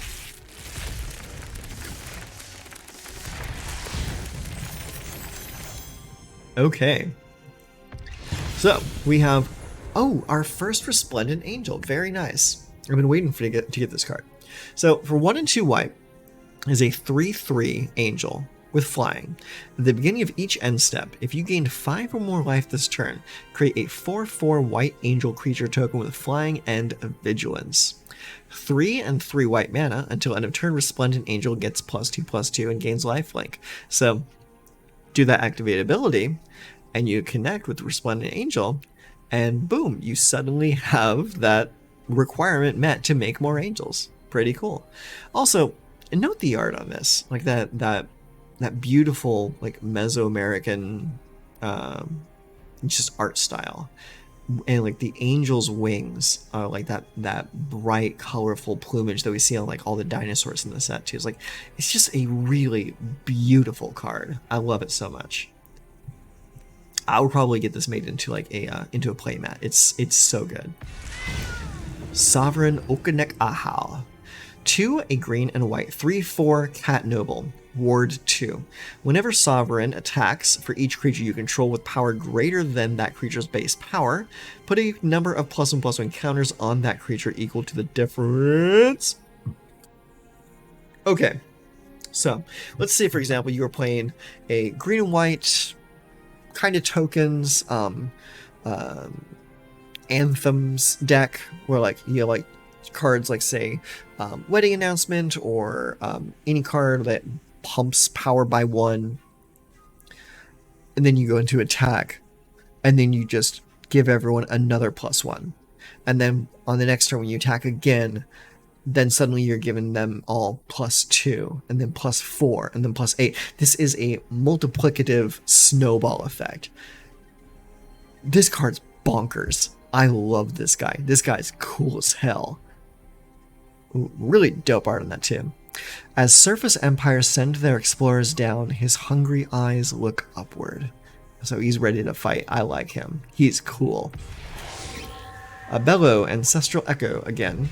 Then we have Turian's Journal, Restless Fence, Get Lost, Restless Reef, Bedrock Tortoise, Bringer of the Last Gift. I am going to make this deck so hard. I cannot believe they attached Living Death onto a 6/6 flying body. This is so cool. I cannot wait to play this. This is going to be so much fun. Matzalantli, the Great Door. It is a 3-mana legendary artifact. Tap, draw a card, then discard a card. 4 tap, transform the Great Door. Activate only if there are 4 or more permanent types among cards in your graveyard. Permanent types, so that's artifact, battle, creature, enchantment, land, and planeswalker. So you're gonna have to have a pretty diverse deck to make this happen. And it becomes the core. Fathomless Descent. Tap, add X mana of any one color, where X is the number of permanent cards in your grave. Jesus Christ. It's a cradle for your graveyard. This card is stupid. I love it. I love it so much. So dumb. Alright, let's move on. Oh boy, so yeah, so much left to go. I'm like quasi-complaining that I have so many more packs to open, but that's a problem to have. I mean, seriously. I love cracking packs. Alright, Mythic. We have Watley. Subterranean Schooner. What is this? 1 in a blue, 3/4 for an artifact vehicle. Whenever Subterranean Schooner attacks, target creature that crewed it this turn explores. Oh, that's cool. I like that. Very, very cheap. It has a crew cost of 1. And like the creature that's crewing is like safely not attacking, so it just gets to explore on its own. Yeah, that's cool. I like that. Restless Prairie. Get Lost. Molten Collapse. Sunken Citadel. Amadia Benavides Aguirre. I just love saying that word. Like, it's just such a cool name for a character. Throne of the Grim Captain and Growing Rights of Itlamok. Okay, that one's done. Next set. Now we're really getting to the point where we're not having to read cards anymore, which is pretty cool. Alright, Mythic is the Myco Tyrant. Then we have Preacher of the Schism. Love that card. Brass Tunnel Grinder. We got a wild card. Bedrock Tortoise. The Belligerent. This is another vehicle, but this one is for blue and red. It's a 5/5 legendary artifact vehicle. Whenever the Belligerent attacks, create a treasure token. Until in a turn, you may look at the top card of your library anytime, and you may play lands and cast spells from the top of your library. Crew 3. That's pretty cool. I like that. So you just crew it up, attack with it, get a treasure token, and then you impulse draw. Not bad. Cosmium Confluence. That's probably my 4th one of those. We have Warden of the Inner Sky. We have Fabrication Foundry and the Unstable Glyph Bridge. Very, very cool. Okay, so we're at 103 packs. So what I'm going to do is I'm just going to single open 3 of them so we can get a nice even hundo. All right, so we got a wild card. Then we have a magmatic galleon. And here we have, ooh, it's a mythic wild card. Very nice. All right. Okay, we have 127 more packs to go through. Let's get it started. Cracking 10 packs right now. Let's see what we get. Ooh, look at that sexy animation. Gotta love it. All right, no mythics this time. We're looking at 10 rares. What do we got here? We got Polani's Hatcher. We got Tarian Soul Cleaver. Queen's Bay Paladin. Hulking Raptor. Magmatic Galleon. Starving Revenant. Bringer of the Last Gift. Love that card. Treasure Map. Queen's Bay Paladin again. And Sentinel of the Nameless City. Not too bad, not too bad. Let's crack another 10, see what we get.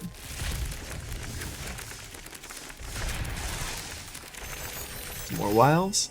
I'm gonna have, by the time this is all over, I'm gonna have enough wild cards to craft whatever the hell I want. What do we got here? Souls of the Lost. How about you get lost, huh?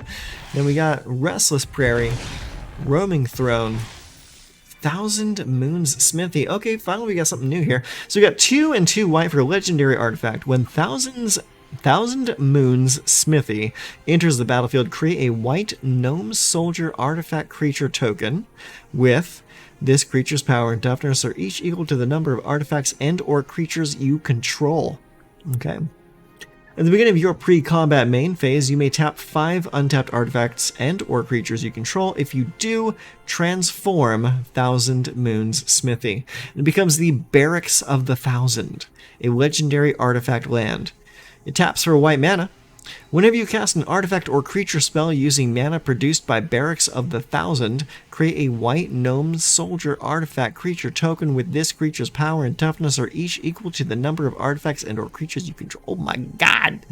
So it starts as this star creature, and then you like convoke 5, and it becomes the Barracks, and whenever you cast an artifact or creature spell with this land, you just make more of what it started as.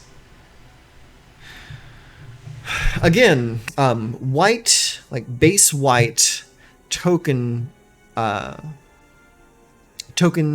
theme, running things like Mondrak, Elish Norn, the White Gods, like there's so many ways to just multiply all of the tokens that you're generating every single turn. Like it's almost like they want white to be some kind of like a swarm strategy right now.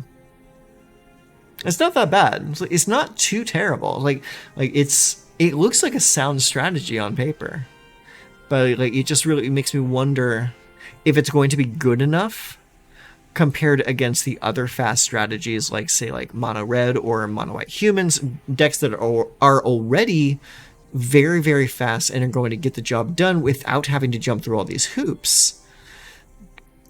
One thing I do like about this, though, is that this gives you a bit of like rebuild against control decks, whereas like a mono red deck or a mono white like soldiers build or anything like that will have difficulty rebuilding after a board wipe. The fact that the Barracks creates more of these tokens over and over and over and over just by tapping for mana and casting creatures and artifacts, it just creates more and more of these, and it just kind of creates this redundancy that a control deck is going to have a very difficult time dealing with if they can't deal with this land right here. So honestly, what I think is 2 major points here is, 1, this is great against control decks, and 2, this is going to force control decks to play land destruction. You're going to be seeing those colorless, like demolition field style cards being played out of decks like blue black and blue white.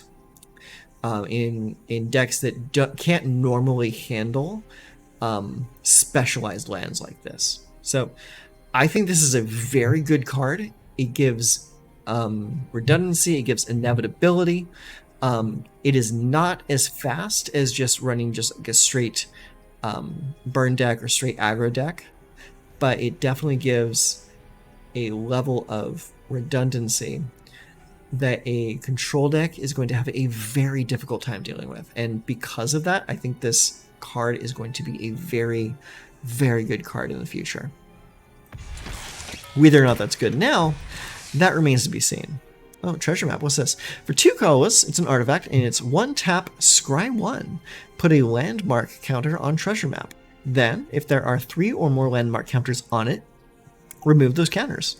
Transform treasure map and create 3 treasure tokens. Wow, that's really strong. It becomes Treasure Cove, and it taps for a colorless or tap and sacrifice a treasure, draw a card. That's really good. Like for like a longer game plan strategy, like this card just oozes value. This card's just really solid. I like that card a lot. Souls of the Lost, the Belligerent, and Preacher of the Schism. Not bad, not bad, not bad. All right, let's open 10 more packs. Woo! Look at that animation. All right, this time we have 4 mythics. This is pretty cool. So we start with O'Hare Axonil, we have Cavern of Souls, we have O'Hare Pakpatik, and we have a mythic wildcard. Very nice.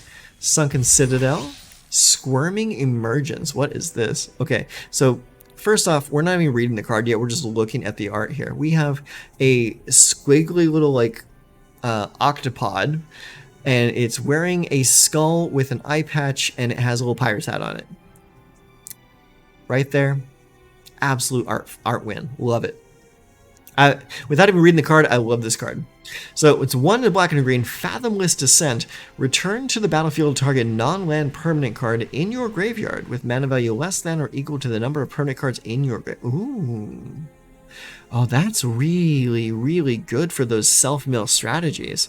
You just like mill like the first like 10 or like 15 cards of your library. You fill your graveyard with a bunch of permanents, and bear in mind, it just says permanents. It doesn't say non-land permanents. So like even if your graveyard is just full of like 10 lands, that's 10 points of permanents right there. And so you just cast this and just get whatever you want out of your graveyard. This is an insane card. Like for 3 mana, get back like a 7 or 8 mana card and just start swinging. Pretty damn solid. Very good card. All right, we have Tarian's Journal. We have Brass Tunneler's Guide, and we have Pakal, the First Among Equals. What does this do? It's 2 and a blue for a 1/5 legendary creature human advisor. At the beginning of each player's end step, if an artifact entered the battlefield under your control this turn, look at the top 2 cards of your library. Put 1 of them into your hand, and the other into your graveyard. Okay, so again, more with the graveyard strategies here is this card allows you to look at the top 2 cards of your library, you put 1 into your hand, the other into your graveyard. In both cases, if you build your deck correctly, both those cards are still going to be relevant to you and useful for you. So this is not bad. I don't think this card's going to live long enough to be useful though, because like there's so much removal running around, this card's just going to die to everything except for cut down. So best of luck to you if you choose to use this strategy. Me personally, I would rather just play a card that draws cards, period. So you're going to get more bang for your buck out of just a straight up divination. Hulking Raptor. Not too bad. I like the Hulking Raptor. I think it's a pretty cool card.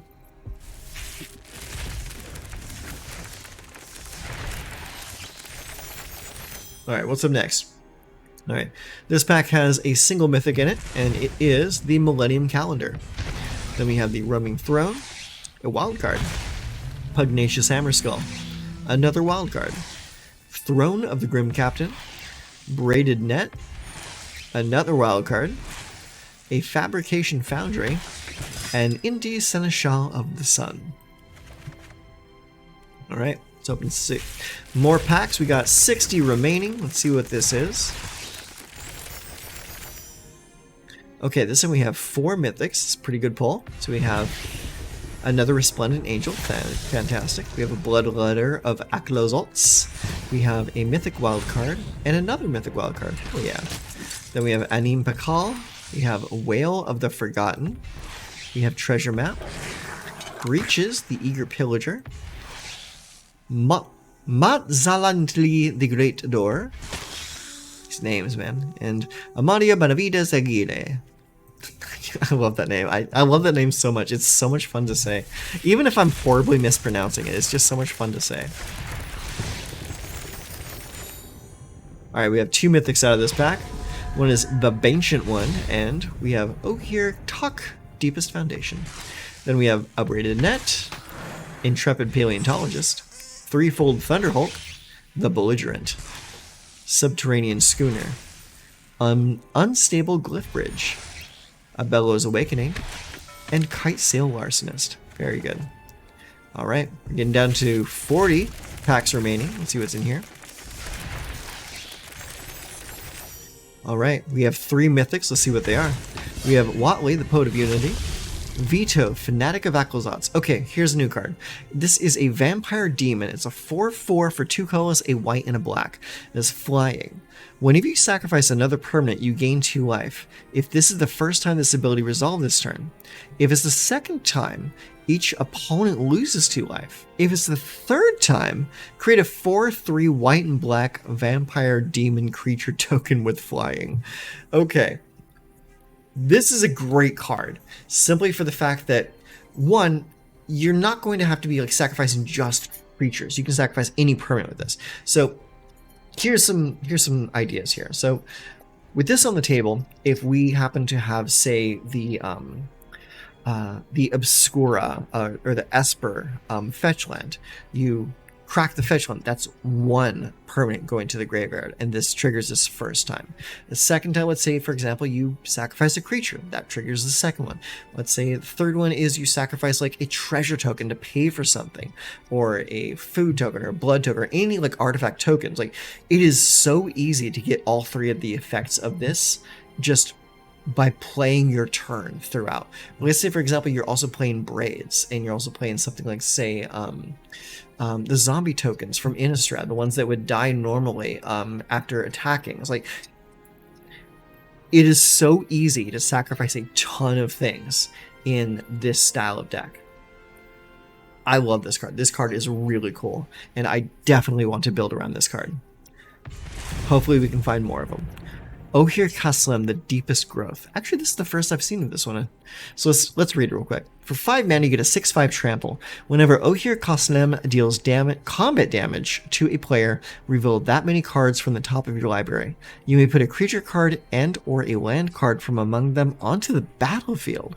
Put the rest on the bottom in a random order. When Ohir Kaslem dies, return to the battlefield tapped and transformed under its owner's control, and becomes the Temple of Cultivation. It is a land that taps for a green. You can pay 2 and a green and tap to transform Temple of Cultivation back into its original form. Activate only if you control 10 or more permanents, and only as a sort. That's so easy. Because your lands are permanents. It's like by the time you've cast this normally without any kind of ramp, you've already got 5 permanents on the table. By the time it dies, it's probably the next turn anyway, so you're gonna have like at least 6 permanents on the table. And then like you have like creatures or artifacts or enchantments or anything like that. This is so easy to just transform back into the normal creature every turn. It's like this is good. Like, green gets shafted a lot, but this is legit good. I like this card a lot. This card is really cool. Next, we have the Sanguine Evangelist. 2 and a white, and it's a 2/1 Vampire Cleric. Battle Cry. Battle Cry says, whenever this creature attacks, each other attacking creature gets +1/+0 until end of turn. Pretty cool effect. When Sanguine Evangelist enters the battlefield or dies, create a 1/1 black bat creature token with flag. So it makes a bat when it enters the battlefield or dies. Pretty dope. And whenever it attacks, it gives +1/+0 to everyone else as well. That's honestly pretty sweet. Like for like an aggressive gameplay style, this is pretty sweet. I like it a lot. Braided Net, Bringer of the Last Gift, Breaches, the Belligerent, Sanguine Evangelist again, and Hulking Raptor. Hell yeah. Alright, 30 packs to go. Let's see what we get.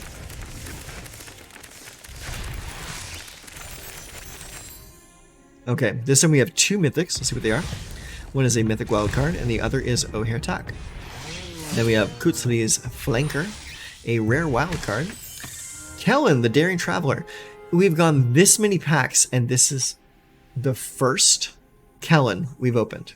So it's a 2/3 for a colorless and a white, and it has an adventure because Kellen is a creature from Ixalan, or not Ixalan.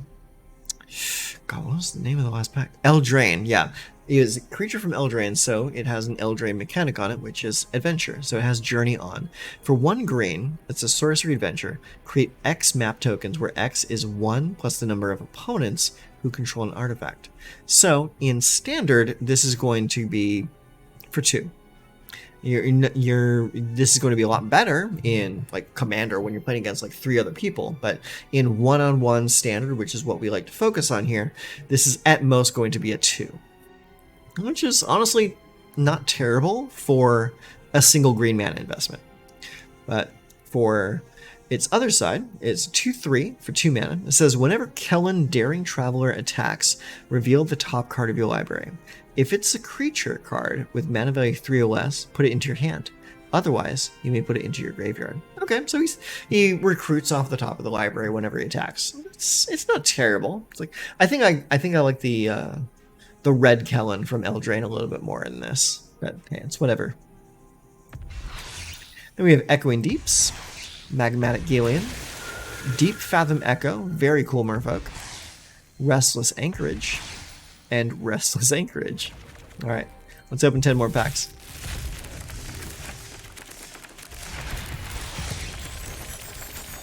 Alright, what do we got here? So we have a single mythic, and it is Quintorius Cant. Nice. We have Subterranean Schooner, Malcolm, the Ever-Flowing Well, Matslandl, the Great Door, ×2. We have Intrepid Paleontologist, Restless Vents, Kitesail Larcenist, and Sanguine Evangelist. Very nice. Alright, this is our last pack of 10. So after this, we are done with Lost Caverns of Ixalan packs. Let's see what we get.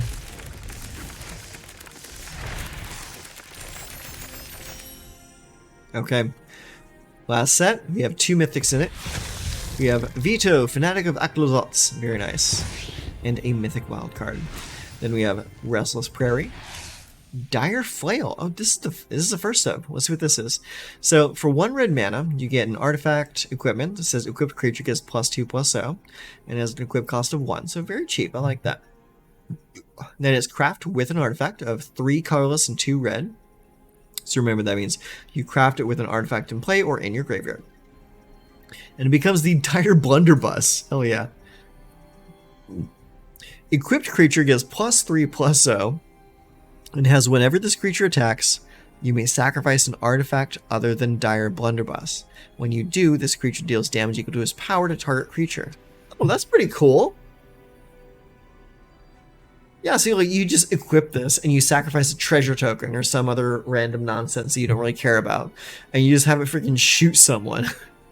So like you're packing a blunderbuss with the dire flail and you're blasting someone with it. Like, that's really funny. I like that a lot. An equip of 1, not bad. That's a cool card. I like that concept a lot. Restless Reef, Breaches, Sanguine Evangelist, Deep Fathom Echo, and Treasure Map. Okay, that is all of our Ixalan packs. So from here on out, it's just Goldens. And we're going to open these one by one, because just like Aerosmith, I don't want to miss a thing. Alright, let's see what we get. Virtue of Loyalty. Nice, that's a great card. Brass Tunnel Grinder. Trumpeting Carnosaur. 4 colorless, 2 red for 7/6 trample. When Trumpeting Carnosaur enters the battlefield, discover 5. 2 and a red, discard Trumpeting Carnosaur. It deals 3 damage to target creature or planeswalker. That's pretty cool. Yeah, so like if you have this in your hand, you just discard it to deal 3 to anything. Just kill something randomly, and then you reanimate it later. Like say you reanimate it with like Cruelty of Gix or something like that. It comes into play, and then it discovers 5 for you. That's pretty dope. I like that a lot. We have Dire Flail again.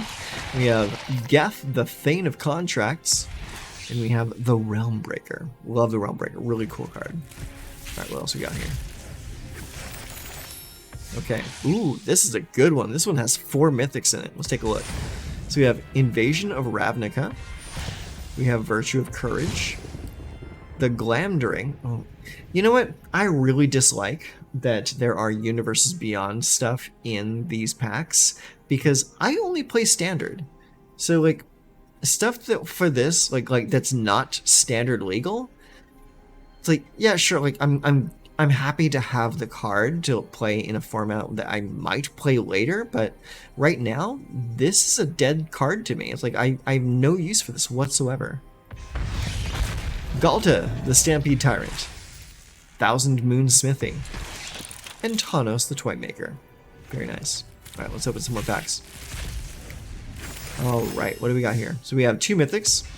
One is the Cavern of Souls, hell yeah. And Nissa, the Ascended Amethyst. Nice.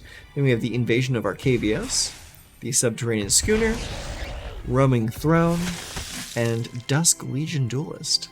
Not bad. What do we got here? We have the Restless Reef, Camille, the Inner Sun. This is a 6-mana legendary artifact and says spells you control can't be countered. Ha ha. At the beginning of your end step, discover 5. That's stupid. I love it. I love that card. It's so cool. Drafna, Founder of Latnam. Kellen, the Daring Traveler. Sunken Citadel. And Red Sun's Twilight. Probably the worst out of all the Twilight cards. Like, I have found a use for every Twilight card except for this one.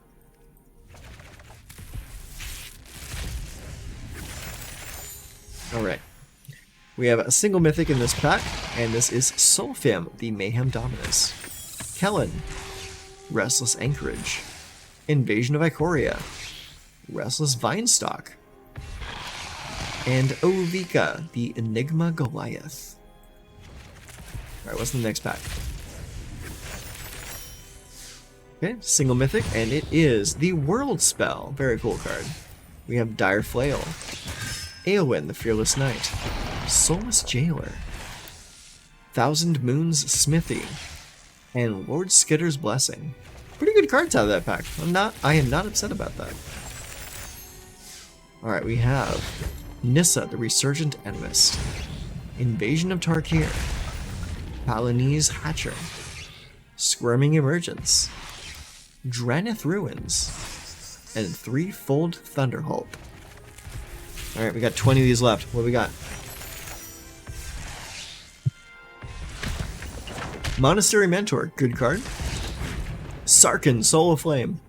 You know, I kind of really want to make a deck with Sarkhan. I just haven't really, like, taken the time to, like, figure out how exactly to build it. It is something I do want to build in the future, though. Preacher of the Schism. Molten Collapse, Heliod, the Radiant Dawn, and Growing Rites of Itlamok.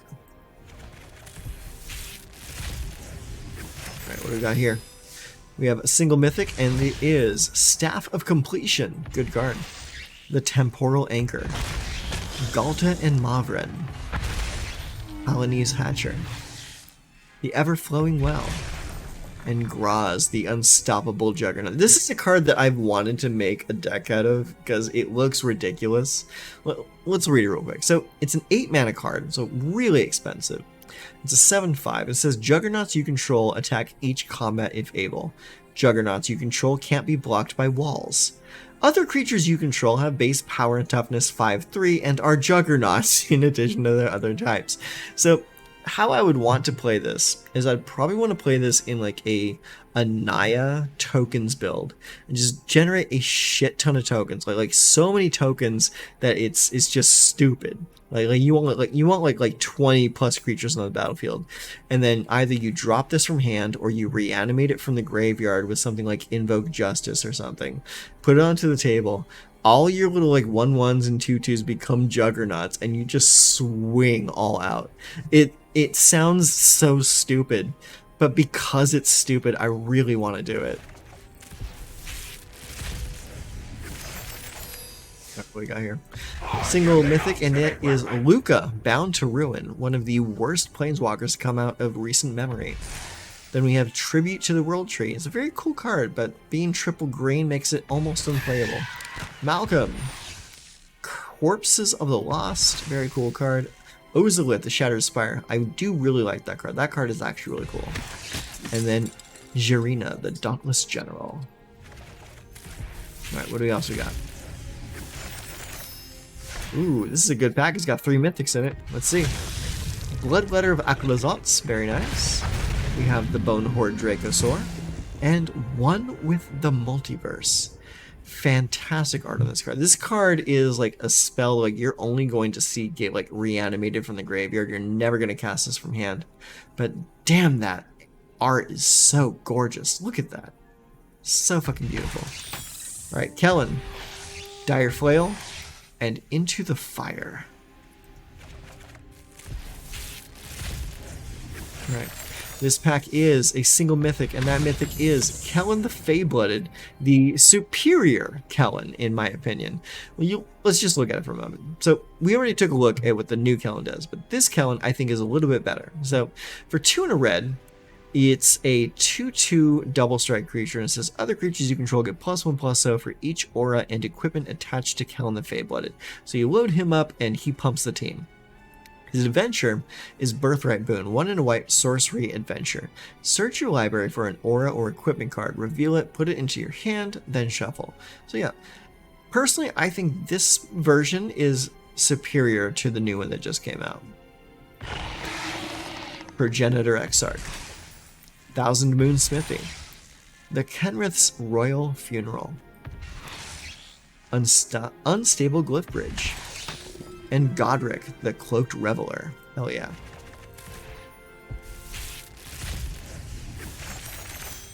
Okay, so we have 3 mythics in this pack.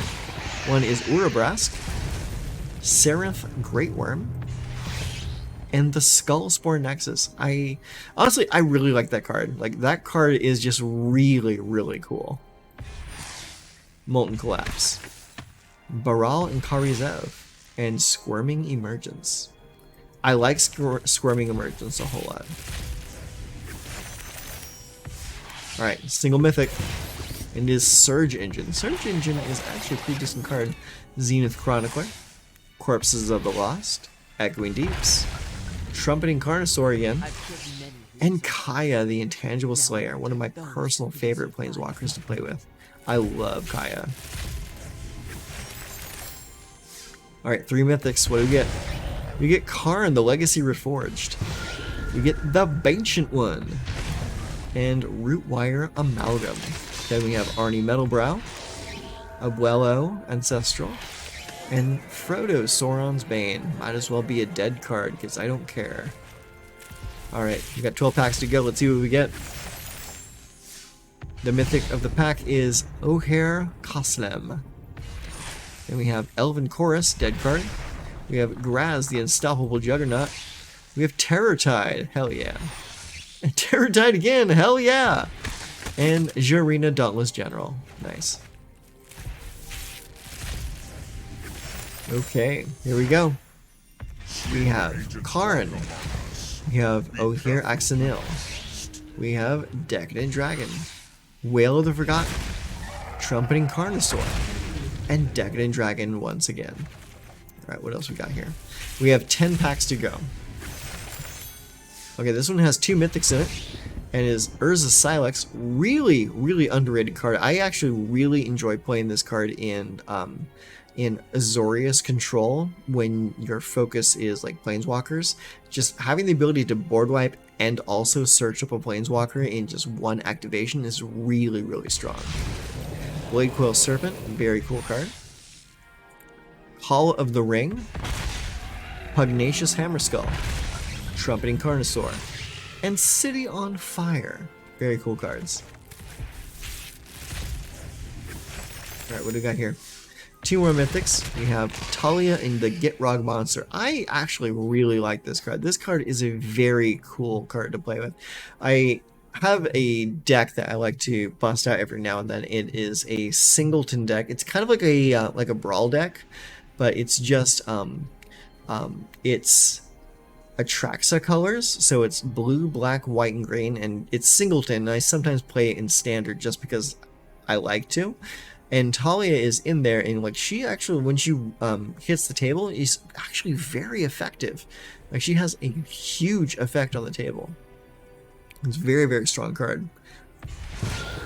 The Ancient One, Deep Fathom Echo, Slowbad, the Iron Goblin, Devouring Sugar Maw, and the Deep Root Pilgrimage. This card is really cool. I am really excited to play with this card. This is 1 in a blue enchantment. Whenever one or more non-token merfolk you control become tapped, create a 1/1 blue merfolk creature token with hexproof. Really, really solid card.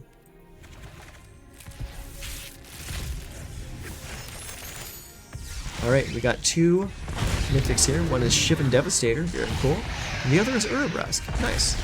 And we have the Pugnacious Hammerskull, Kogla, and Yudaro. Bear in mind, this card has the dinosaur tag on it, so this card can absolutely go into your Gruul dinosaur decks. Errant and Giada, one of my personal favorite team-up cards from, what was it? Not all of V1, it was, you know, I can't remember the name of the set, but I'm sure you'll know, because like 2 sets ago, not Eldraine, and also not Aftermath. I can't remember the name of that set. I think it was like March of the Machines. I think March of the Machines was the name of the set. That's right. Deep Root Pilgrimage. Okay. I don't know why I'm focusing so hard on what sets these cards came out of. Like, I know what they are. You all know what they are. It's just I can't remember the damn names. Bloodletter of Aklozots. Thank you. We have Invasion of Innistrad. Then Deep Root Pilgrimage.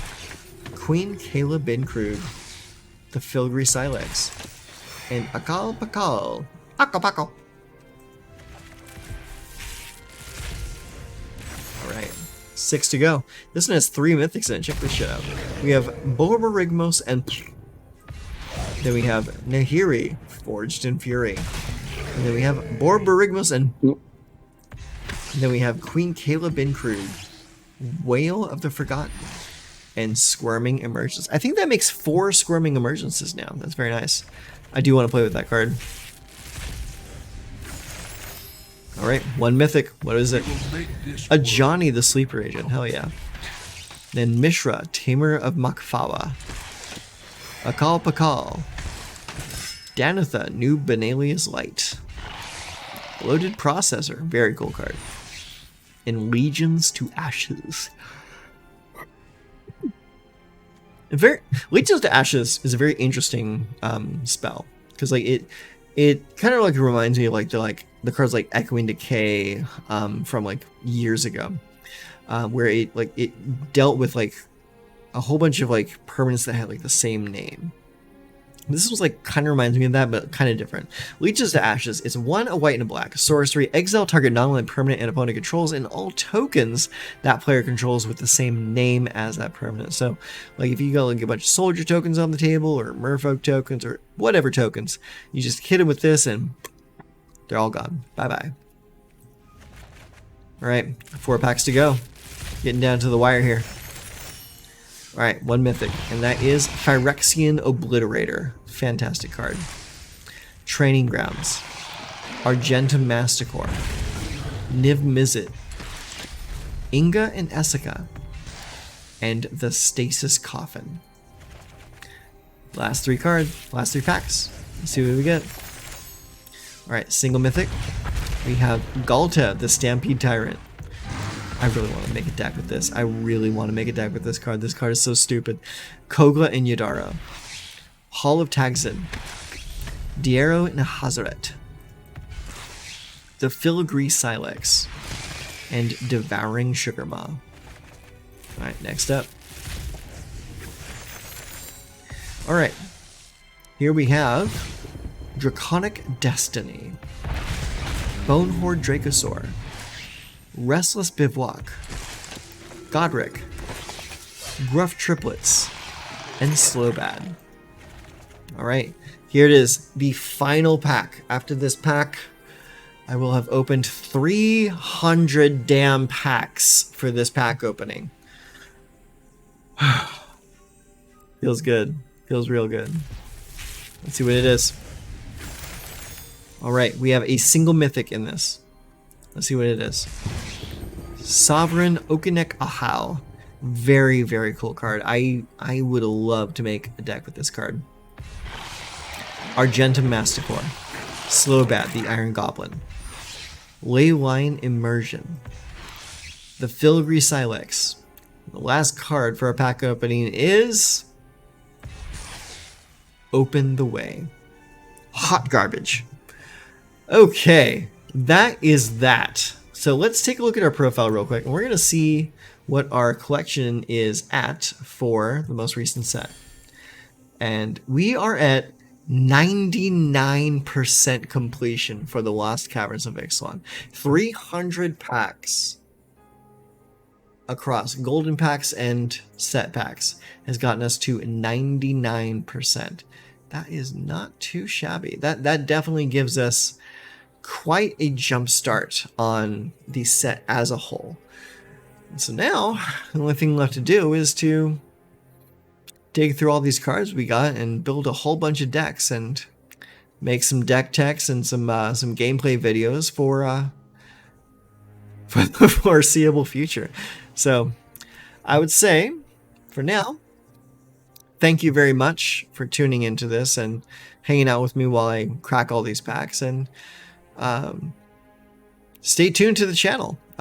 Maybe drop a subscription to see what I come up with next, and we will move on from there. So until next time, thank you very much, and y'all take care of yourselves. Later.